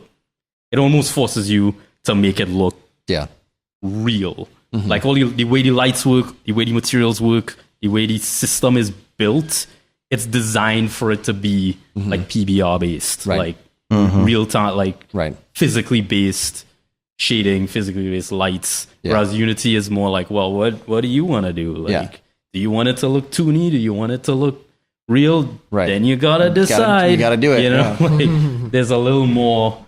I think there's a little, but that being said, though, the way on Unity handles specifically C4D stuff, like the way C4D artists think, in my opinion, is better. Like the way it organizes scenes, the way when you import stuff, the way that works, like all of those little workflow things, I think is better in Unity. Yeah. But in terms of the actual artist tools, they're probably better in Unreal and probably will be better in Unreal for the foreseeable future. But it does take, there are a few gotchas with getting things into Unreal in general. Yeah. That is just like, that's just the way Unreal works. And it's kind of annoying. You know, like that's why it's really, when anyone is like, which one should I use, Unreal or Unity? It's like, well, I don't. Yeah, depends on what you're trying to do. It's totally apples and oranges because they're super different, Yeah. in my opinion, because I've used both of them a ton. It's like somebody asking, should I use Cinema or Houdini 5 years ago? Yeah, it's like, kind of well, like, well, I good luck. I don't know. I don't know. I just, I don't know. I just throw some spheres in there. That's our people. So, Hello, people. hello, people. So, should we do some people's people? Yeah, let's do some people's people. Why not? We gotta do the song. Actually, though. I have this. I have a question for you all, but mostly Ryan.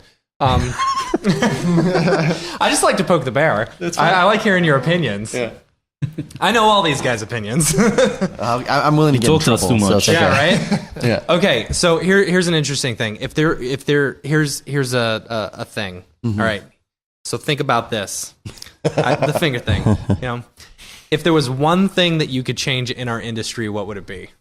And everyone think about that. Ooh. You have a magic genie. The genie says, "All right, you can change one thing in the industry. What do you choose?" Mine's not going to be popping. Man, that's Keyboard warriors. I think. Keyboard warriors. Yeah, keyboard warriors. People who just chime up on the internet about things they don't really know about. And Okay. They'll put their big opinion in, and it'll just blow up. You're gonna get a bunch of us going down on Yeah. that. Yeah. Yeah. All right. All right. All right. What you got? I wish there were more women in our industry. Yeah. I mean, and not just as like, that's the cool thing to say. I've been working in the industry for, I think, since 2001. And the amount of people that I see in school versus the amount of people I see in the industry the whole time I've been here, it hasn't changed. And I know when dealing with clients that there's jobs that would benefit from having voices that didn't look like ours or didn't sound like ours and people that didn't look like ours. I know I said this That is so true. somewhere recently, but every Friday we have a creative director roundtable because we have, I think, 5 creative directors across the 3 offices, and they all look like white, bald, no joke, bearded and glasses dudes. Yep. And when we are servicing the entire globe, like all of the sum total of the influences in the room for any client shouldn't start at Voltron and end at Fortnite. Right. Like there's a whole wealth of other experiences and other that, like, honestly, like if I'm working with West Elm, I'm not the right fit for that job. But why should the only people deciding what we're going to do and how we're going to do it be for people with the same life experiences? You know, right. I know it's I've been trying to always look for other types of people to be on my team because I need it, because there's blind spots that I don't see. And I know it's the kind of cool thing to say right now, but like honestly, that's what I would change in the industry, is that the women who make it through 4 years of school, but within a year to 18 months later become producers or leave. I wish that would change. Yeah, I'm with you there. There were a lot of people in my college, at the Art Institute. Yep. A lot of females graduating, and not many of them are working in the industry anymore. No, the animation, I think I just saw a stat recently, like in animation schools, at least in California, it's like 56% are female, but the industry is, I don't know the numbers, so don't quote me, but it's less than 30%. Yeah. It does. There's got to be a reason for that. You don't spend 4 years learning to do something and spend all that time and money, and within a year or two leave. Yeah. Unless there's something else going on. So, yeah. So I come from a creative retouching background. And in that field, it literally is 50-50. Like, which is like a really good thing. So, So what, you're rubbing it in our faces? So coming into motion design, it is a little like strange that there isn't that so weird. kind of, because where I worked, we had more women than men. Like doing that job and being senior in that job as well, and having juniors who are men and things like that. So I've kind of grown up in my a world where that exists. Where that exists. In a world, yeah. But yeah, coming into, because I'm relatively new to the motion design kind of crowd. Yeah. There isn't. It's a crazy thing. If only 30% make it past 2 years, then it's easy to understand why there's no art directors, and then there's no creative directors, and then there's no leads, and there's nobody working with clients, and then there's nobody owning their own shops. I think I can think of 3 female owners of shops off the top of my head, at least in the States. Yeah, I can think of more than I would have time to talk about now. It's an infinite list of owners that are men. So I don't know. I don't know what to do about it, but I think just talking about it, at least at the beginning, just the start to it, and then just being active about it later and trying to make sure everybody gets a voice. Straight up, what would you guys change? Well, you know what I'm going to say. How do you follow that? Yeah, what are you going to change? Huh? I'm just going to say word and no. I'll follow. You know what I'm going to say. Here, you know what I'm going to say. The one thing, I don't have much to say except the daily thing.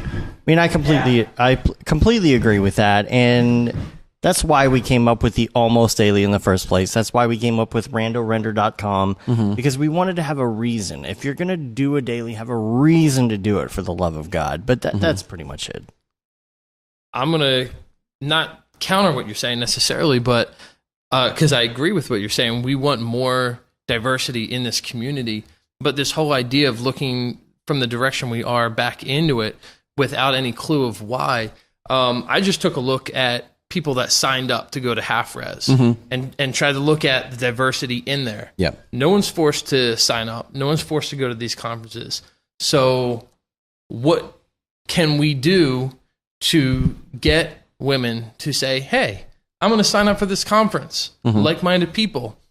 What can we do to force that to happen? I don't know. I think it's a much bigger conversation of, okay, so I teach at Ringling College of Art and Design. It's 60% women, 40% men that are graduating. Phenomenal artists from all over the board graduating out of my department.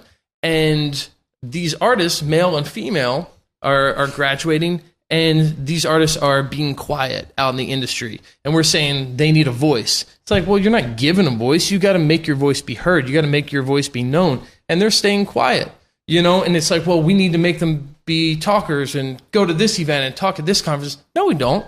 They got to figure out how to do that on their own. They got to figure out, you know what? I want my voice to be heard. I'm a fantastic artist. People will respect my work. How do we instill that in our young creatives? How do we change that? I don't know. I think it starts first with, I think there's 2 or 3 big things, but that would be my thing that I'd change. Yeah, I think I think it's part of it is trying to find empathy for the situation of walking out of school where you're supported and then walking to an environment where you're absolutely not, whether or not it's passive or it's active. There are active measures to keep women in studios quiet, tame, unheard. I think the very first step is to shut the fuck up and listen in a studio environment. Give people the stage to talk instead of telling them they have to fight for it. In a studio environment, it's a dog eat dog world outside, but when you're inside, the amount of times I've been in a room where a woman starts to talk and gets cut off, and because they've been taught that they don't have the chance to say it, and because their supervisors don't listen, they talk. The amount of times I've been in a room where a woman does have the courage to stand on her convictions and say something, and then is told no, and then 30 seconds later to 10 minutes later, a man in the room says exactly what they just said, and everyone in the room nods their head and says yes. That happens every single day. It's the FedEx commercial. Yeah. Remember the FedEx commercial? All the time. He's like, I just said that. He's like, yeah, but he went like this. Yeah. And if you want to know why it goes from 60% to 30%, imagine doing that every single day in a room where no one looks like you, and ask yourself, do I keep fighting? Who's going to fight for me? Who's going to continue going? It's the honest truth. I totally agree. You fight for what you want and you get what you deserve. but that only happens when the playing field's open and even. And right now it's not open and even. I totally agree with you, but if it's not in a position where it's equal, then it can't start.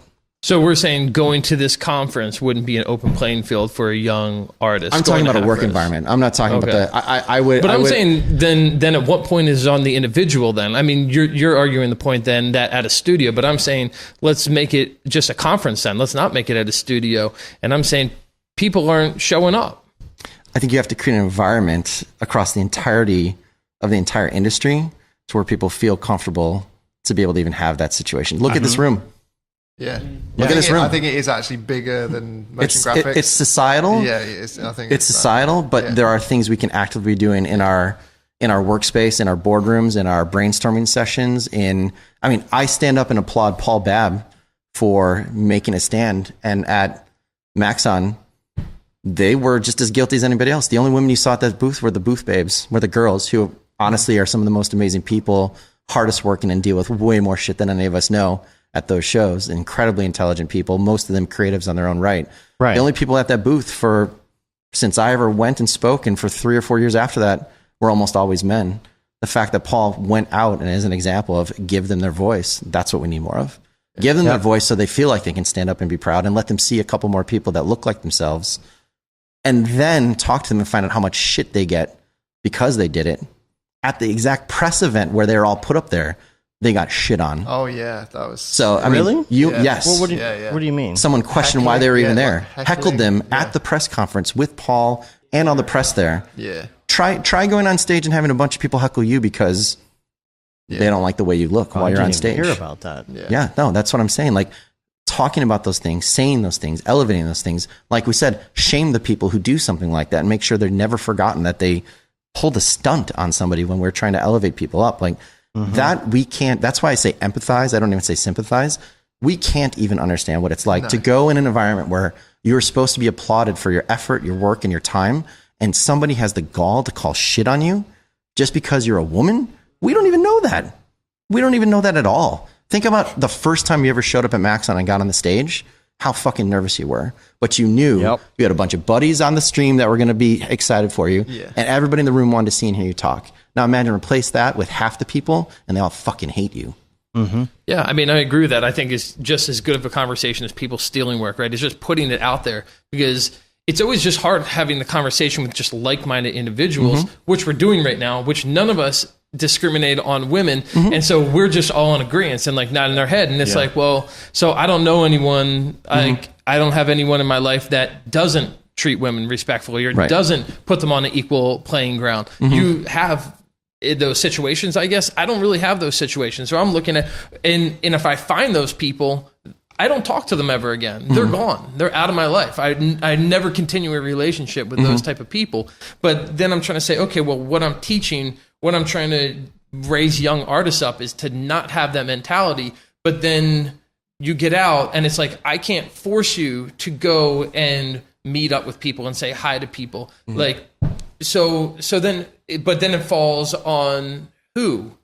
You know, it falls on us to create environments for people. It falls on us to follow someone like Paul Babb's example, to create an environment where someone's safe, where someone is encouraged, and then they can finally start to talk and show the example for other people. Like the fact that 4 or 5 women talked at NAB, the amount of people, like all you have to do is go and talk to Caitlin and ask her what it was like and how nervous she was, and the amount of encouragement and reactions she's received from other women in the industry for having done that.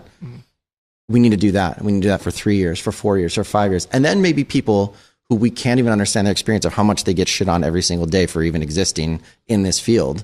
Whether it's like the amount of people that I've asked to be on a podcast I'm working on, and the amount of women I tried to get on versus the amount of women that said, I want to do it, but I can't because I don't want to get the blowback for being on a show, for being public. The amount of the reason why you don't see that many women using the same tools we use, like Twitter and Instagram, is because the amount of insanity that they get every single day for being well, out then there I'm going to and say talking. this, like what I would ask then, because there's I know so many amazingly talented women out there in the industry. Get out there, make yourself be known, make your voice be heard, show your work, right? The work's got to be good. That's it. It's merit-based. The work has to be good. But I have so many young artists in college, and they don't have anyone to look up to, right? There's these young women, all different races of individuals, male or female, and they have no one in the industry to look to for good work. And it's like, they're out there. I know they're out there, but they're hidden. And so they think it's non-existent and it'll never become. Yep. So and that's why it's a self-perpetuating cycle. And the question we all have to ask ourselves is why, and what can we do about it? And again, that's why I'll say it until I die. The fact that Paul did something he didn't have to do it. Nobody asked him to do it. So women that in the industry that are fantastic, be like, you have to get on Instagram. You got to get on Twitter. Start talking. Start pushing this out. People want to be inspired by you. Mm-hmm. And then when they get destroyed, we have to defend them. We have to be there. Yeah. Just the same way you talk about stealing stuff. Exactly. Yeah, right. Yeah. Exactly. Mm-hmm. Yeah. I have a question. You need a mic. That there we relates go. to this. Do you think watch the camera? Watch the camera. Do you think some of this is because certain people in studios are threatened? Like, wow, there's this very talented student that just came out. That's a great idea, but she can't have that idea.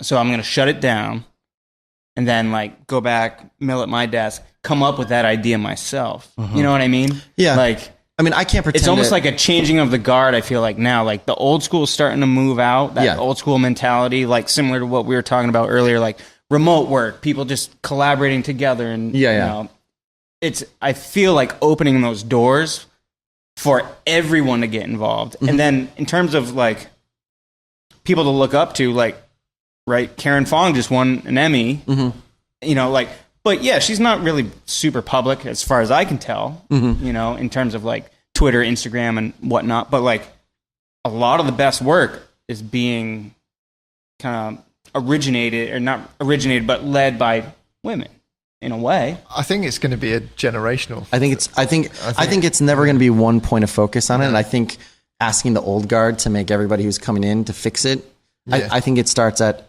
everybody that's working in the industry all at once working together. And like you said, it'll be generational, but it's happening in the animation industry. The character, like the TV, especially in TV animation, as executives start to realize that cartoons with adventure aren't for boys and cartoons with pretty dresses and pink color schemes aren't just for girls. And they start putting more people in charge and realize it's the same way like animation in general is considered a ghetto, right? Like animation is considered a genre. It's for kids when everywhere else in the world, it's not. It's the same thing for men and women in the industry. I think we could talk about this forever.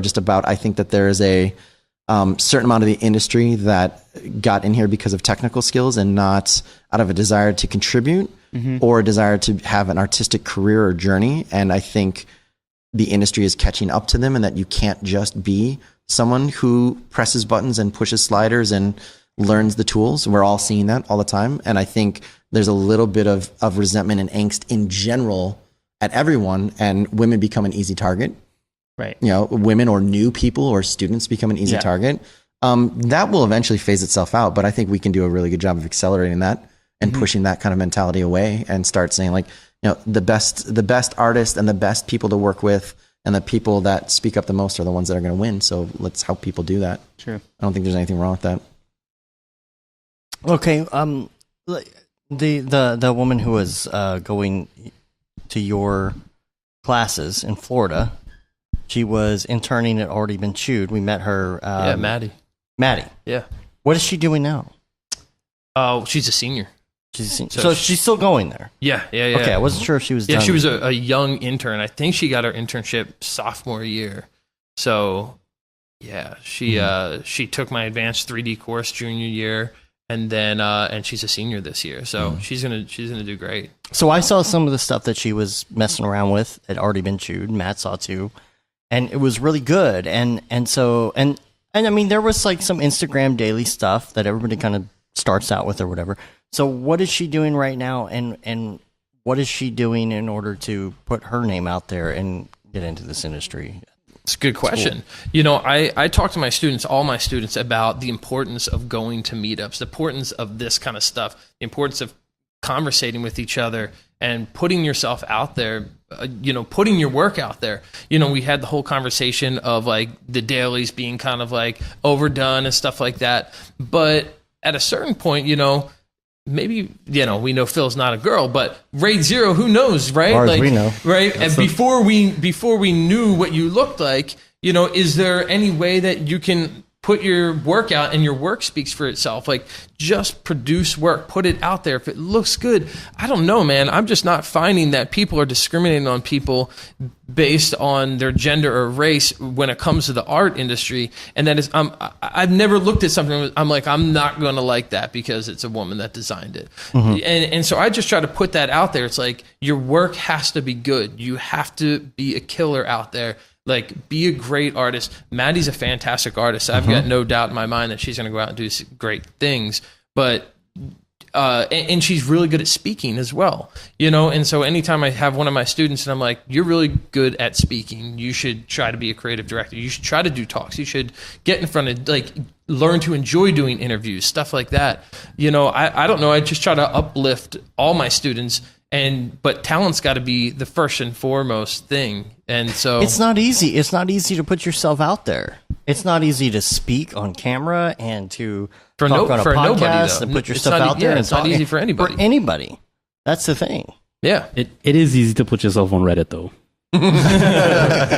Almost and you guys are laughing. easy. You guys are laughing. But in a lot of ways, it's a great equalizer. Yeah. Because you're hidden behind anonymity. Just like what you're talking about, RAID 0. Like, nobody knows if you're a dude or a girl on Reddit. Right.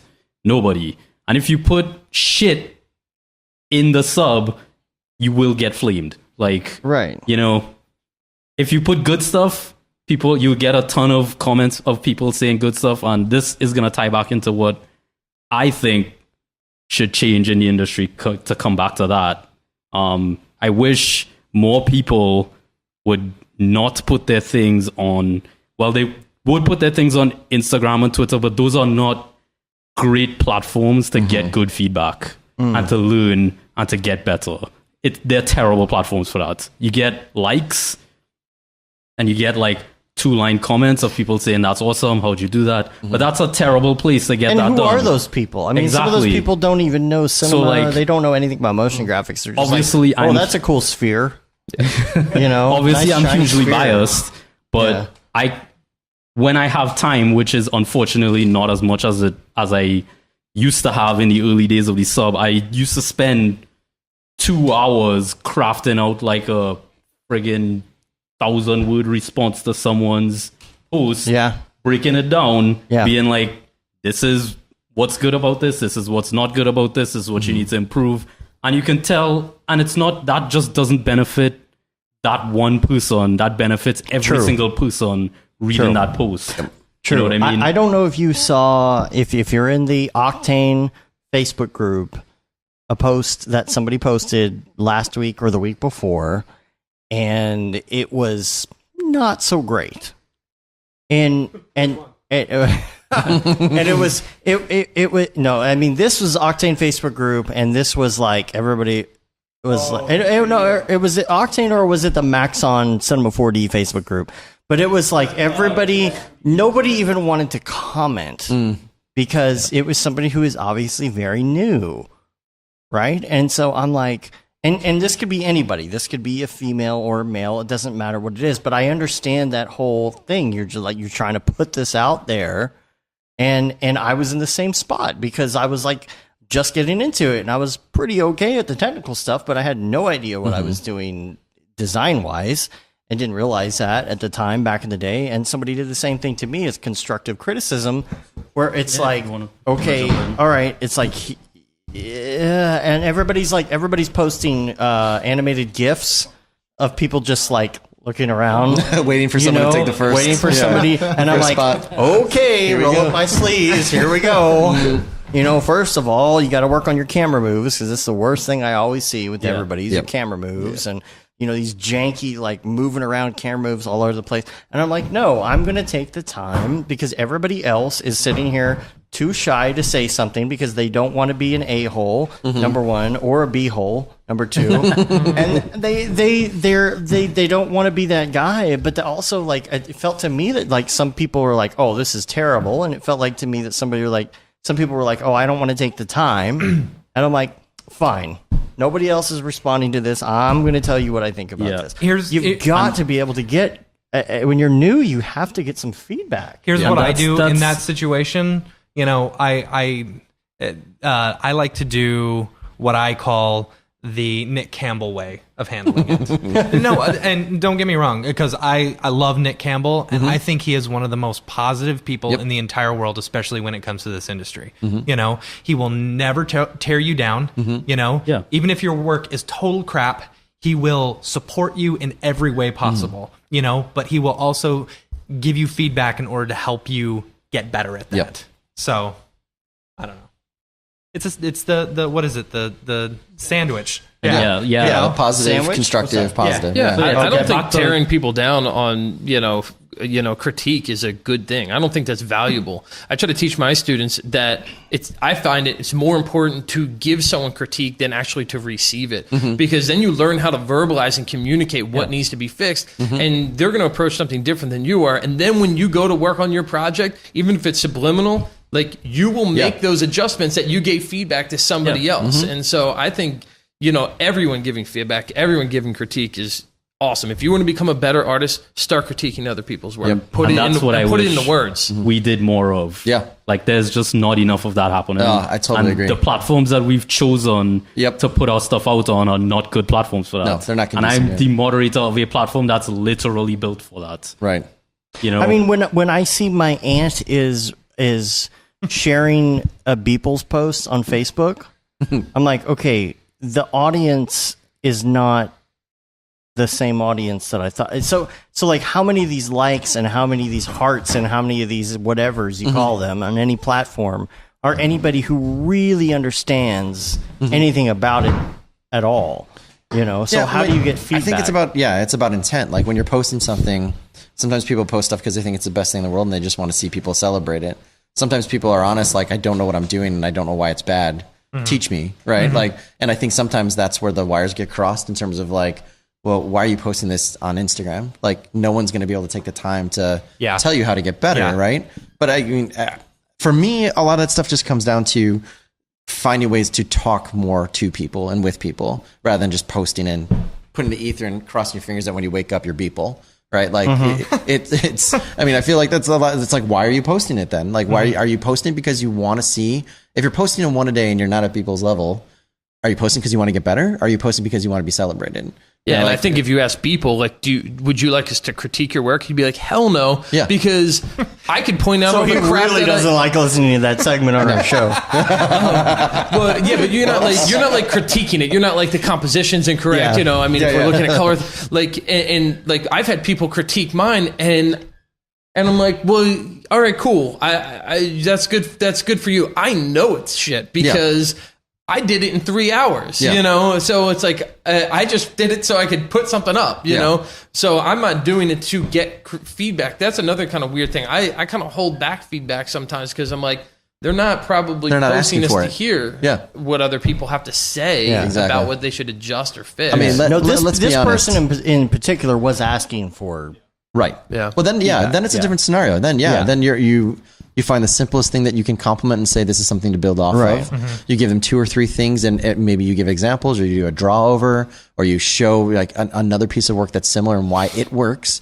And then you let them off with like a cool, and don't forget that you did something right, or even just the fact of showing up is more than everybody else who's going to comment on what you do. Right. And you move them forward and you tell them to come back and not be a stranger as soon as possible. Like just get into the habit of, tearing it down and building it back up. Yeah. So mine, I want to see the community get even smaller, if that makes sense. So like, All right, you're fired. so no. Like I want more people in it. Yeah. But I want there to be more connectivity between people. Like, I doubt I'm going to see anyone besides myself from like the Baltimore, Philly, DC area. Yeah. And I can, right. But like, where are those people? I want to see people coming out of the shadows and meeting more of the community and like not being so hidden. And I've gone to local meetups in Philly. Like, man, there's people up here that know this. Like, why aren't you on Twitter? Why can't I find you on Behance? Why can't I find you anywhere? And it kind of goes back to the women thing too. Like, there's all these people in the industry that are hiding, and why? And why? How can we get them more engaged. So that's the one thing I want to see. I think change. that's, dude, I think that's awesome. I think it points back to the whole idea that everything in this industry, I think anything in a creative industry is a confidence game. Yeah. Like that's the biggest thing that no one teaches really is where's the line between being scared to being confident to being overconfident, and how do you manage all of those? Like there's something about being proud and there's something about being cocky. There's something about being scared, but still being able to go in and get the critique, right? Yeah. There's something about being like, no one knows who I am. I know who all these other people are and I don't want to walk into a room. Yeah. Right. Like that's something we could all do for anyone. There's tons. I think that's your answer, right? Like I've been doing this thing lately where people can book my time, right? And the amount of people that I've never met before that when they know it's one-on-one and it's private, like I can do anyone listening to this, anyone watching can do a Google Hangout with me anytime during the week, right? And the amount of people like Mark, that's how we started talking, right? And the more I think the people like us can get out and have real conversations with people that aren't talking at, but it's talking like with people, it's talking to people. If we really want to see the industry grow and get tighter and see it more art driven and see it more experimental and not just technology and see all kinds of people lifted up, it's doing stuff like this, but doing it with people we don't know. It's encouraging people to be like, hey, reach out and you know what? If David teaches at Ringling and I don't know what it is that I'm doing wrong, can you take a look at my demo reel and give me 15 minutes and, you know, tell me what I can do? You know, like I think that's part of like the way it's going to change is it's not going to change with Karen Fong or Kyle Cooper changing the industry. It's going to change with us being the first. And that's like, there's no rock stars. There's no, you know, like there's people who have a higher profile and there's people who have a lower profile, but anybody can learn from all of us infinitely, especially on the confidence end. You know, seeing that we screw up, seeing that we try new stuff and fail, like that's stuff that people need to see and hear. I'm kind of at a loss. Everyone's covered quite a bit of stuff in terms of what they want to change, but I'm going to kind of piggyback off of some stuff we've talked in the Monday meeting about, in specifically what Billy's been doing of rather than daily renders, like week-long renders, or maybe a month, you know, and like take time, maybe storyboard it out.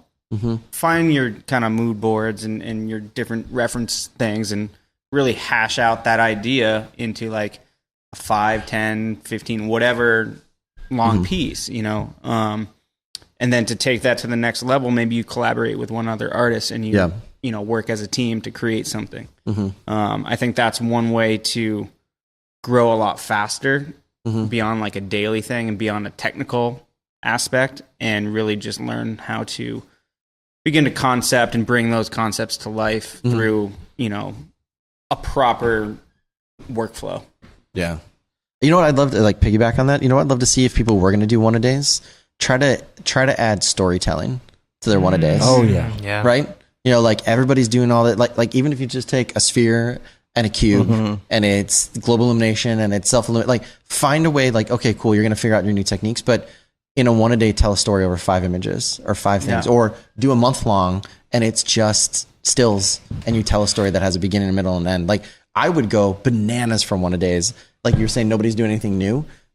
Do a webcomic, but do it with Cinema 4D and do it over the course of 30 days. Like that would be amazing. And everybody would go like, you want to be the next like sensation? Do something like that. Like do something that we're asked to do every single day in our jobs. That's beyond just technical. Totally. Oh God. Yeah.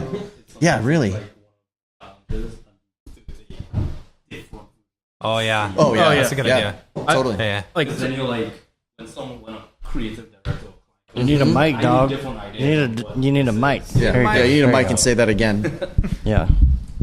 Yeah, what I was saying was, I think it would be really, really great if you're doing dailies, pick one theme and do 30 different versions for the month of that one theme, because that's a muscle that you need to practice, and it's a skill that you need to learn out in the world. Love that. When someone comes to you and it's like, this is my idea, and you need to come up with different versions, different interpretations, and they pick which one is right for them. You know that's how that works in the real world. I would love to take that one step beyond that.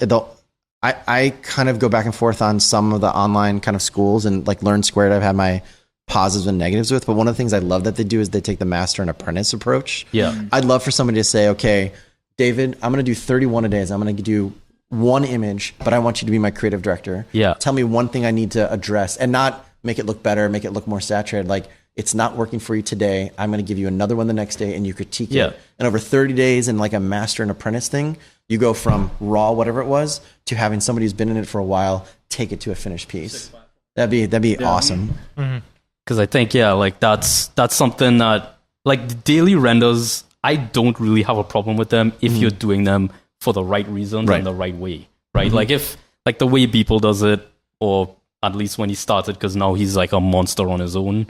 But it was always like, I need to learn this thing, and I'm going to use this platform to do that. Yeah.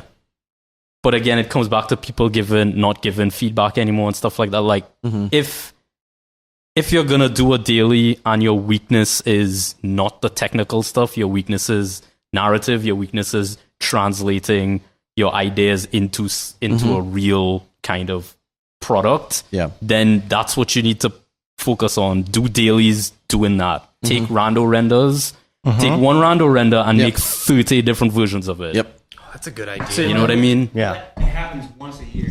I feel like right now it happens once a year when everyone does the 26 days of type. Yeah. Yeah. You know, and because it's like, make a letter look, I don't know, do your render with that. Yeah. Yeah. And that's really the only time it ever starts veering away from spheres, cubes, mountains. Astronauts. You know, astronauts. Well, so like something you said, and it kind of goes back to like learning in this industry too, is I want to see dailies or weeklies that are influenced from something outside of the industry, and just like artists learn the difference between contemporary and modern. Like those aren't the same thing. Yeah. Or like Art Nouveau, and like find something that isn't just like, oh, I saw David post this, I'm going to try and remake that as my own. And so I think there's a lack somewhere in the industry where people, like motion designers just don't care about art history, and that'd be great to see. It goes back down to fundamentals. It's that is one of the fundamentals, is knowing all the art that's come before you. Right. Yeah.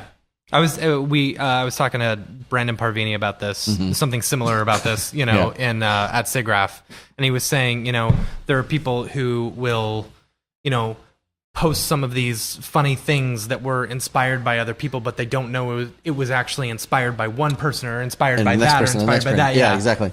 Something similar to what you were talking about earlier. I'd love somebody to start go back and pretend like they're Picasso from the beginning of his career and start taking his artwork and post one a days for his career through all of his periods, right? And then 3 years. Yeah, exactly. And then 3 years later, you're like, this guy did what in how short amount of time? Like when you realize how fast the Beatles went from starting to finishing and all the music they put out in that short amount of time. Like I just learned they were 27 when they broke up. It's insane. Yeah. I'm like, in your head, you I've think they're like, accomplished nothing. no, they're putting out like an album every like 9 months. And then singles. But yeah, like I would love to be able to do that, to show people like, this is what growth looks like. This is what you should be hoping for if you were going to do a one a day, is take something across the board and see how it grows and see how. Yeah, absolutely. But it also shows the outside influences, right? Like people don't realize Picasso was taught to be a photorealistic painter, right? And then as he started seeing other influences going, he could still do it like at the end of his career, but like he went to different countries, he went to different places and saw sculpture, and then sculpture affected cubism, and sculpture affected and then his emotional state, like his blue period, like those are all a mix of external and internal forces to create an artistic vision that changed and then influenced everyone else. Like Beeple's the closest. Exactly. And Beeple's the closest thing we have to it, and you can literally track. You can see him try something, fail in his head, because that dude, nobody does a picture a day for 10 years unless they hate themselves and want to get better, right? Like that dude, you can criticize him as much as you want. No one's criticized Beeple harder than he criticizes himself. Right. You're like, but look at the growth that went through there, right? Like look at the growth when he found something and then he kind of resonates on it for a couple images, and then he lets it go, and then everybody copies that. Like, more people doing that would be make one a day's worthwhile for everyone. And it's harder and harder now because everyone's just sitting behind a computer. They're not traveling. They're not like exposing themselves to like new kind of outside influence. Yeah, exactly. And Zubair just showed up. Yeah, Zubair, what's up? And so we're stalling a little bit because we've got Ariev 12 minutes until David Ariev shows up. Yep. Wow. So then we can make the podcast another hour and a half. Right. Yeah. Right. No, even though then it'll be 3 hours. Even though he's in Chicago and he's been out doing stuff, he's probably been prepping for like 24 hours. to be on Got the a show. PowerPoint coming into this. Octane Jesus, yes. He's just gonna show. He's just gonna. Magic. He'll be. I heard a Star Wipe. So he's on his way from somewhere. From what was he doing? I don't know. But so he's coming. So we're kind of stalling on that. We want to do Beeple's People. Do we need to wait until he gets here to do Beeple's People, or do we want to do I have it to now? say that was a hell of a transition into Beeple's People right there. it That is. whole rant. Yeah. That So we was need to like do that? that was pretty. All right. Well, you know the Doesn't drill. get much Ryan's better. never done one either, so I think That's we should true. get him. That's true. Ryan has never done Beeple's People before, so That's true. So we I'm should excited to see. He needs All to right, sit you got to switch somewhere. places with me. Tell So me what I'm that supposed to do with this. So we have to wait. you Ma- ever done it? Okay, Matt. all right. Matt, you got to stay here. Anybody who knows the song has to stay near the mic for a second. All right. by the ready? way, the AC is working great. We can go another 4 Someone hours said I got now. some more beers. All right, so let's do the song. You ready?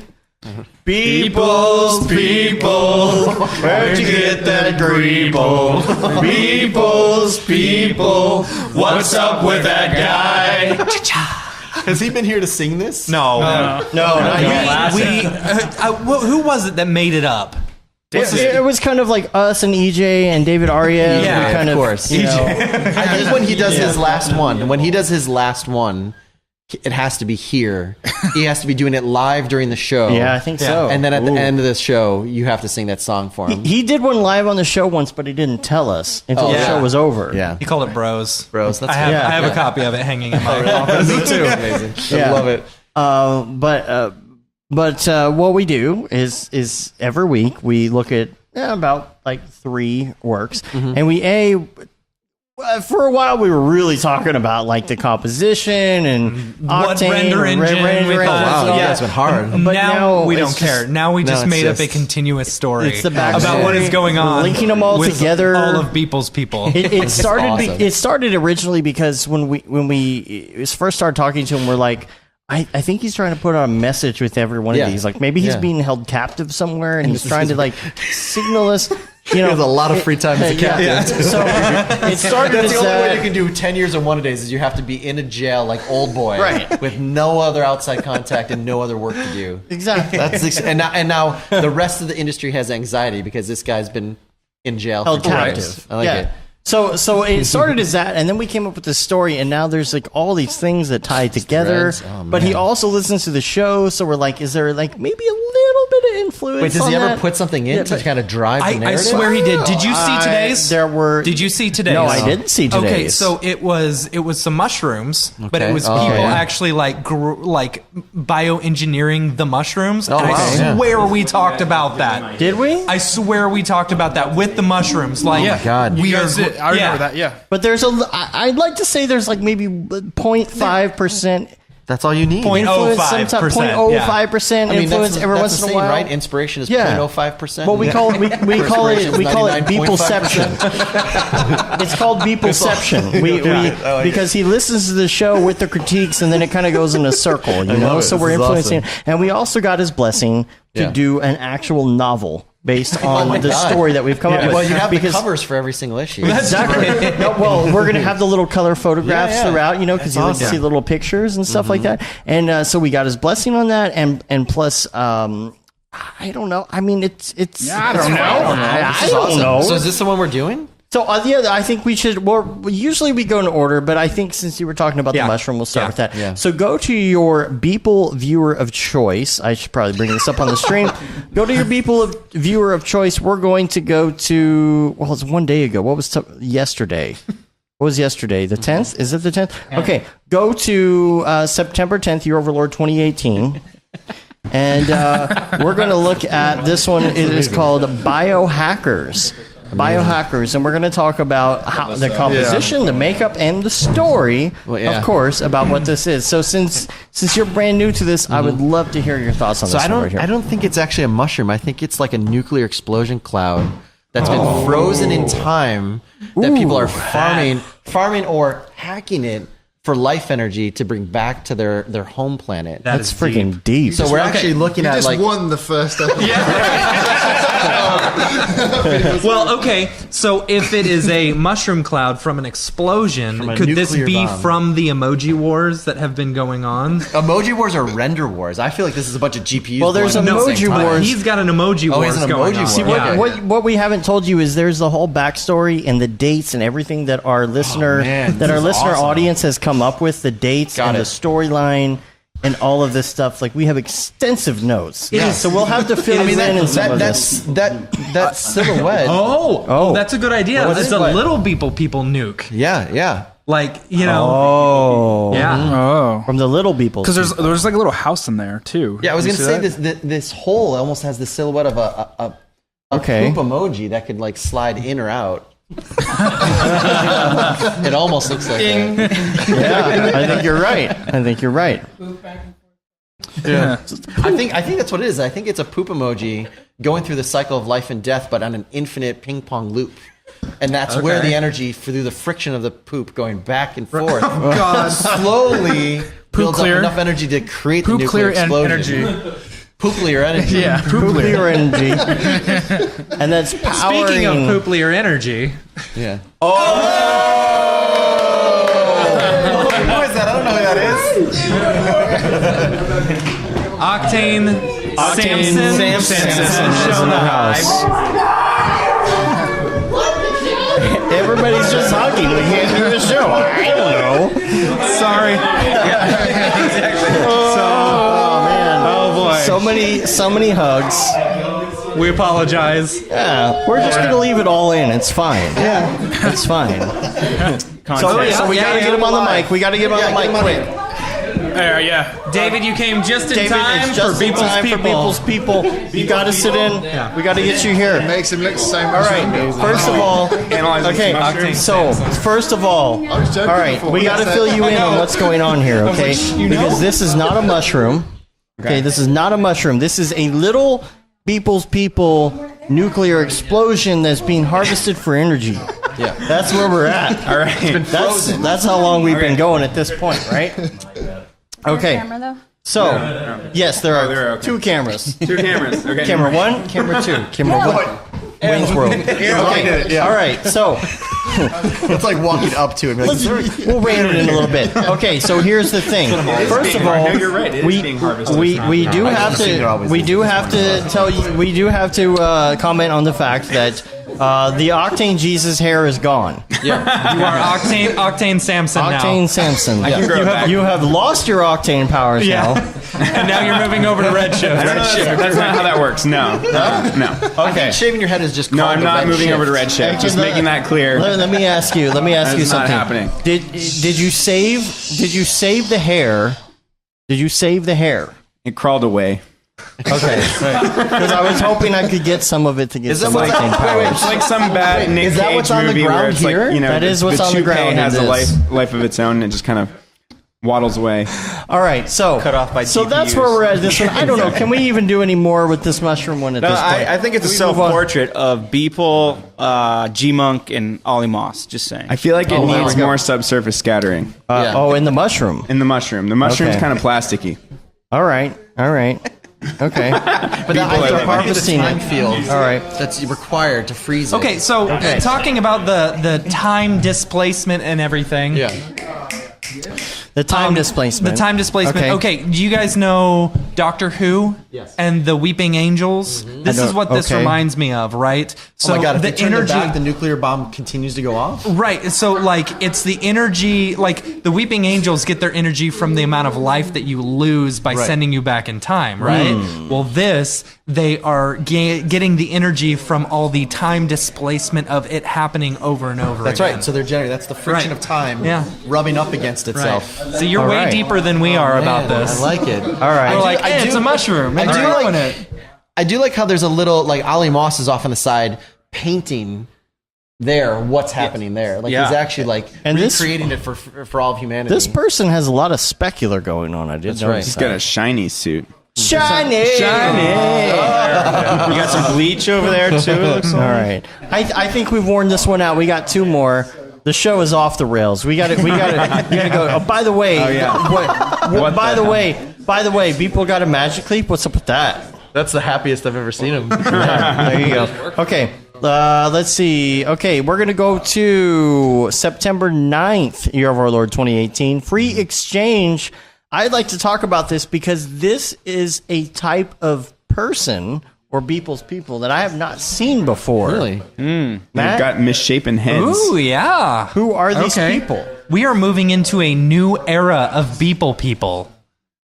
Is this viewer of choice app? Is this a new hybrid? Is this a new race? Maybe. You know what? Okay. What's it Okay, called? no, I'm going to roll on this, all right? Okay, all right, do it. Do you see the sphere that they've got? Yes. Like the sphere, like, okay, so in every Beeple, like, new exploratory planet, there is always the sphere, the emissive sphere, or, Yes. you know, Yes. Taurus that Which is the brings portal to get to that the portal, planet. yes, Okay, that brings yeah. them to Okay, the I planet. got you. Okay. What if the people from the Earth, the Beeple people from Earth, stole that technology from them, or they were given that technology as a means of like helping not destroy their world?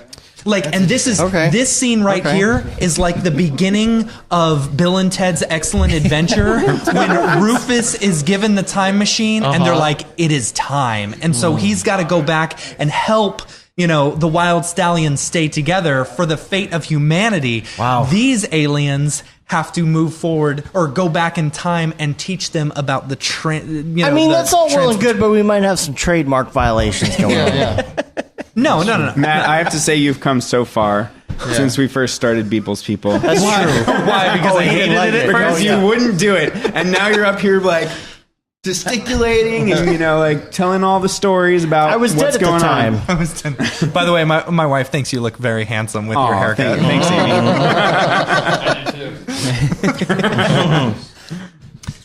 Ryan, what do you think? I had a different reading of it, and Yes. I kind of felt like it was that geodesic sphere is Ashthorpe's life force in its purest form. Okay. And it's being handed from one civilization to the next. And I was kind of thinking that Passing of the torch. it's a passing of Ashthorpe's The life force. passing of the Thorpe. The Thorpe. That's pretty good. There you go. Now, do these creatures remind you? Like, to me, they have almost a what's the old movie, like the futuristic one? Gosh, with the starts with an M. Metropolis. Metropolis. Yeah, it has yeah. a very Metropolis-esque looking look. Old. Yeah, Old yeah, movie. it does. It does. And they have their singular vision.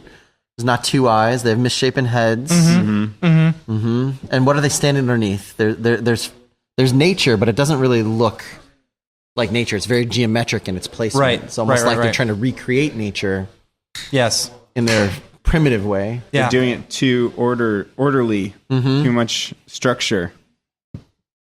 And it honestly looks like the rest of the people couldn't care less about what's going on here. No, they're like high fiving in they're the like- background. they're and Like, stuff. cool story, bro. Yeah, we won the Ash Wars. Yeah, This is now. and now it's the Emoji Wars. This is exactly. Yeah, this is kind of like the handoff between one war to the Yeah, next. from the Ash I like Wars. that. Yeah, I like that. yeah. I like that. That's cool. Ashes to ashes and Thorpe to Thorpe. Oh Praise be his name.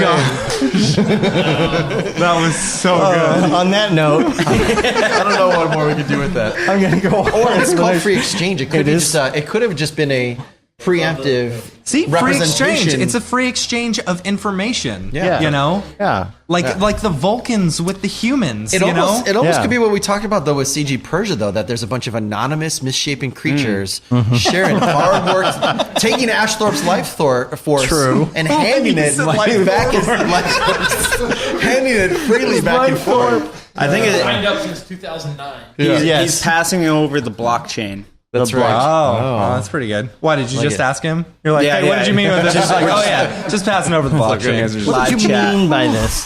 So, okay, last one. We're going to go to September 7th, Year of the Lord 2018. All right. This one is called Pearl. Is that right? Yeah, Pearl? Pearl. Yes, Pearl. All right. This one. Okay, so first of all, this looks like one of the portals, for sure. Yes. Okay, but This looks like an early version of one of the portals. Dare I say it has a Brograph spotlight, or maybe that's just an optical flare. I hope so. Well, I mean, Might just be an optical We're going to flare. go ahead and say yes. he is a customer. He's a customer. Yeah, he is a customer. Yeah. He was one of the first ones to buy it. That's true. Yeah. That's true. But he does have this like cool lens flare going. I'd like Yeah. to say that's probably, Andrew Kramer. Probably who Andrew knows? Kramer. That's fine. I think he's beta testing the new plugin. Oh, yeah, maybe. Do you think that's Orb Yeah. and he was been hinting at it the whole time? Yeah, just Oh. Do you guys realize Orb is an Cross-platform. anagram for bro? Dang. I'm going to tell him that tomorrow. Anyway. Okay, so what is it? What does it mean? What does it mean? So there's a lone figure staring into the distance at his half-built creation. Well, I mean, the lone figure staring off into the distance is kind of a given. Right. But, okay, this is the portal. This is the middle of the portal before it becomes the portal. So my question is the orb something or a pearl, The or pearl. is it something that is activated to become a portal? Or is this after the portal shut down and the pearl's what's come through? That's possible. That's true. Oh, you know what? Oh. I think it is. I think it becomes the portal, and that transports the person, kind of like Contact. You know, Stargate? Yeah, exactly. So it transports this pearl, which is to another planet and opens up the transportation sphere or whatever, and then their ship. I think there was one a couple weeks ago where there was a ship in the background and someone's like astronauts standing, or maybe I'm just totally mixing all my people. Peoples. Yeah. But I think this was the transportation to that planet. Got it. So Like Contact. This is pre-transportation. It's Yes. firing up. All right. I like it. Okay, guys, we're at like 3 hours, and I think we're probably... We're not at 3 hours. Are there still we viewers? are at Are 3 there people hours. still viewing? Okay. Yes. Wow. David. Okay. All right. While We're you're gonna have here. David on it for a minute because he Yeah. came all this way. Okay, we had a very good conversation about. I asked the question, what would be one thing you would change about our industry if you could? Oh, yeah. This is just an easy question to ask. Really easy. Yeah. Right. We contemplated the world. Yeah, that's too deep No for pressure. me right now. I have no idea what's going on. I don't know. I think it's already like so welcoming. There are some douchebags, but like they're few and far between. I don't know. Octane's the cool, only bro. render engine. Yeah, there you go. Octane wins the render wars. Hey, we can all relax. Yes, it's over. Like it. I don't know. What did you guys say? What would you change? It was pretty deep. It was pretty Okay, so I'll listen to it. I'll listen back. Yeah. Anything? Okay. First of all, we want to know what you're working on. I'm doing yet another, 2-3 month music video, but the last one burned me the hell out. So I just did like a tutorial. And then the one before that burned you the Burned me hell out, out. yeah. And then the one before that. Does it have space or whales? No. Okay. It's Here's- like kind okay. of this vaudeville style. here's what I'm yeah, gonna there's say. going to be a whale. Shmoopy's Here's- actually designing the art for it, like the 2D. And it's illustrator beautiful. stuff. It is beautiful. Aw. Here's what I'll say. You're going to release this one, and then that's going to be a new style that you see people ripping you off. No. Yeah, dude. Telling you.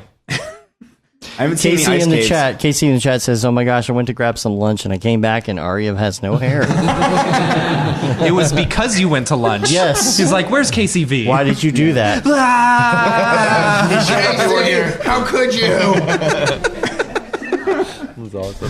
So okay, besides that, Garlic what are you into? You had 2 tutorials that just came out. Overlong tutorial that I recorded for like 12 hours and then cut down to like 3 Man. hours total. So that was an endeavor, and that took me like 2 or 3 weeks, like way longer than I thought. And I've just been procrastinating. Like we went to Florida, and I've been like taking it a lot easier lately. We're prepping for our Schmoopy wedding. Yeah. So yeah, yeah. I've not been working that hard, honestly. But this next music video, I'm like getting excited about it. Kind of got this vaudeville kind of feel that's like more practical, and like the whole audience is wearing like VR goggles. So it's unclear like what's VR. Like the singer's gonna kind of glitch out. It's all green screen, and yeah, I mean they kind of shot it. It was this blank slate for a while. Like I didn't know what the hell was going to be back there, but it's at least on a track now that's like not too difficult to fill in the blanks. And I'm making these like, we're making these stage designs with like nice lighting, and gonna animate them like on ropes as if they're like these props swinging in. The whole waves like doing the weird like circular motions and all this more practical feeling stuff. At first, I thought I was going to project onto those. Like use Octane lights to project like actual ocean onto cut out, ocean, and like I like the idea you're trees. going with better. You like it better? Yeah, I do. Yeah, it's very so cool. It's simple, but should be cool. And after are you working with the same director as a Bad Touch? Same as a Bad Touch. Is that what it was? I can't remember. A Bad Think. No, you're on the right. Bad Touch is a different YouTube. Yeah, it's the space guy and space artist and same director. So yeah, they're super chill. But my problem is like when they're overly chill, I'm like, oh, I can relax and just not work for that hard. So I need, after this, I really want to switch back to like day rate jobs so that I actually make a decent amount of money. Yeah. And, like it actually like lights a fire under my ass to do a full day's work versus do a couple explainer videos. No. Nah, he's been sending all that to us. Oh, that's right. But yeah, I mean, and the other depressing thing is Elastic has contacted me 4 times in the course of these music videos, and I've had to turn them down each time.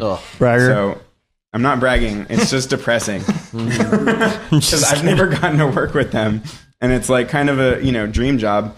I mean, that's the other unclear. Like, it's like, is it a dream job? I don't know. Like, maybe I'm just like so like set in my lazy ways that I wouldn't want to work for like a really good company. I'd rather just do these like more chill jobs where I can kind of work at my own pace. So I don't know. I feel that 100%. Yeah.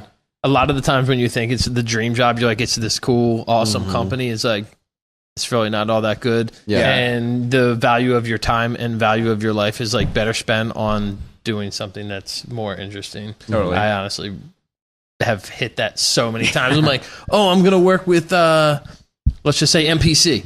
And and it's like, it's going to be awesome. It's like, it wasn't awesome. It was awful. It was terrible. I was stressed out the whole time. It was run. The project was organized terrible. It wasn't a cool project. It wasn't like, I thought it was going to be something for a film.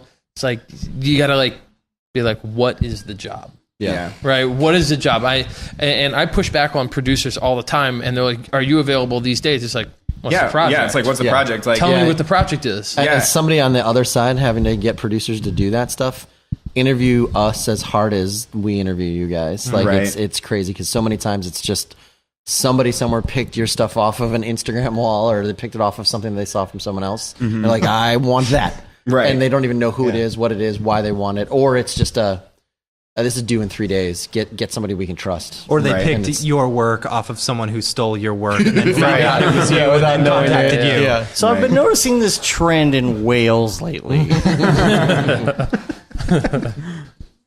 feel like we should do something with whales. Yeah. I don't know. Wow, this has been a long show. Yeah, I know. Yeah.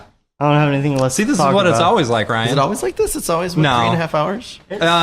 Sometimes. When we have 3 hour, we've definitely breached the 3 hour.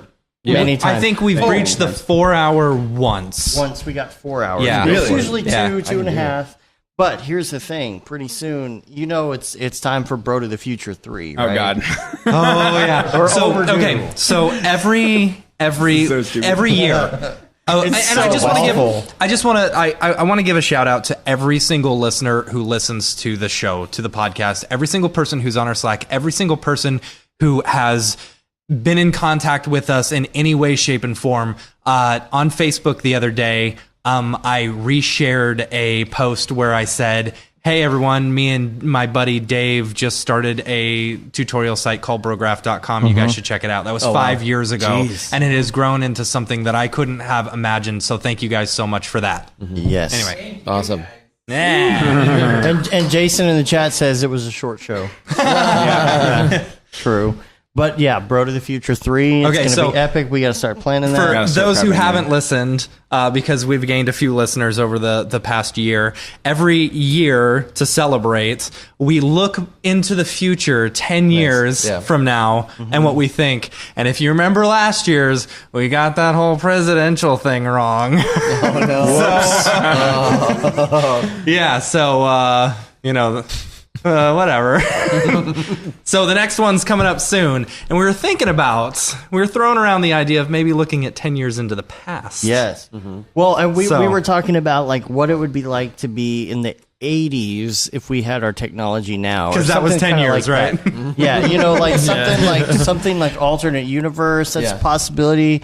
You never know. So we're throwing it around because this is the third year of the show. That can be fun. So this is episode 150. What, really? 150. Holy smokes. So That's awesome. So much podcasts. I don't remember what the numbers are at this point about like how long you could listen to this show nonstop consecutively for like 2 months without turning it off. Oh my God. Like it's That's how insane. much garbage we vomited out of our face holes. So thank you so much for listening to our mouth words for so long.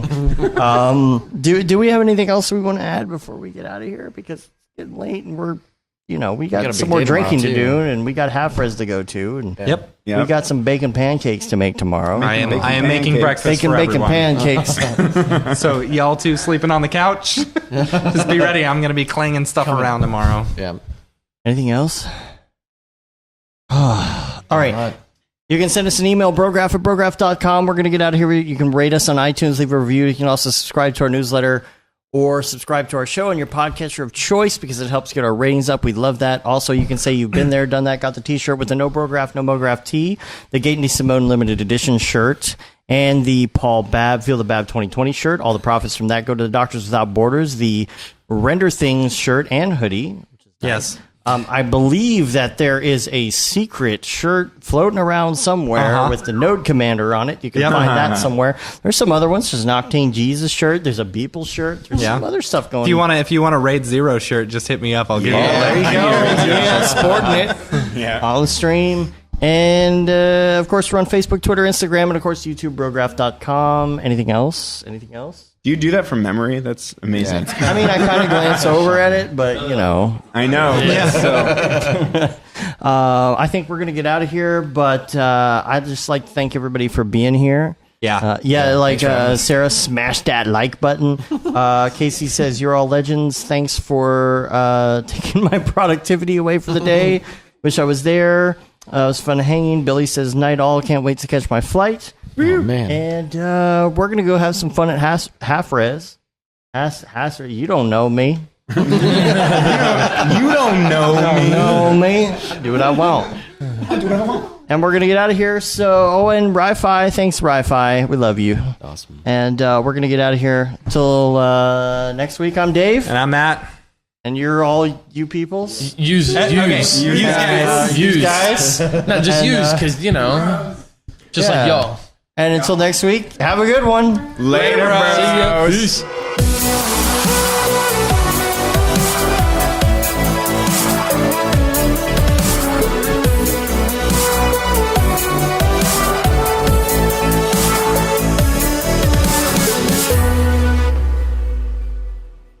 It's pretty good, I guess. Brograph.com, an online resource for learning Cinema 4D, After Effects, and other motion graphics tools specifically catered to help you prevail as a motion graphic designer. What's up, bros? Welcome to another Brograph motion graphics tutorial. With tutorials, plugins, and now a podcast with tens of thousands of listeners worldwide. Yeah, it's a great community to be part of. We give you professional time-saving tips, industry news, interviews, shortcuts, and lessons that help keep you current in the world of motion design. Join HDR Studio, take the render settings, pick the HDR, put in a reflection, and gorgeous. I love projects that scare me. When our art director comes to us and asks for something that I had never done before, man, it gets me pumped. Our weekly long-form podcast will give you the latest news, help you in your file management, hardware configuration, and client relations. Learn about the latest render engines, modeling techniques, and workflow integration while staying entertained. Real nice banana. Ah, that's so funny. All right. I'm going to live forever. Our Brograph Talks are a chance to see the way industry leaders from around the globe are changing the face of motion design. Sometimes you got to make stuff that you're not going to put on your reel, and I'm not here to judge. The podcasts and talks include people like Beeple, Barton Damer, Nick Campbell, Andrew Kramer, David Ariev, Chad Ashley, Paul Babb, EJ Hassenfrost, Mitch Myers, Chris Schmidt, Jules Urbach, Cornelius Dammert, David Brodeur, Andy Needham, Caitlin Kaju, Zubair Parker, Noseman, Ryan Bean, Casey Hupke, Nick Lyons, Sage, Joey Korenman, Jeremy Cox, Rick Barrett, John Dickinson, Matthias Omatola, Patrick Goski, Brandon Clements, Steve Teeple, Tom Glimps, Patrick Longstrom, Julia Simone, Devin Coe, Al Heck, and even Deadmau5. You get that render done. Yeah, you better frame what? Our Brograph breakdowns go behind the projects and give you an insight on what it's like to manage and maintain your own personal business or work for a large company. Join us for live sessions, check out our useful plugins, watch time-lapse projects, interact with us, and send us email questions and topic ideas. Or just hit the Rando Render button and do an imaginative daily that'll keep you on your toes. Take all your dreams and let's do it! Subscribe today and get automatic updates on the latest tutorials, tricks, tips, and inspiration brought to you by industry professionals Dave Koss and Matt Milstead. We don't care how you get here, folks. Just get here. Subscribe now to Brograph Tutorials.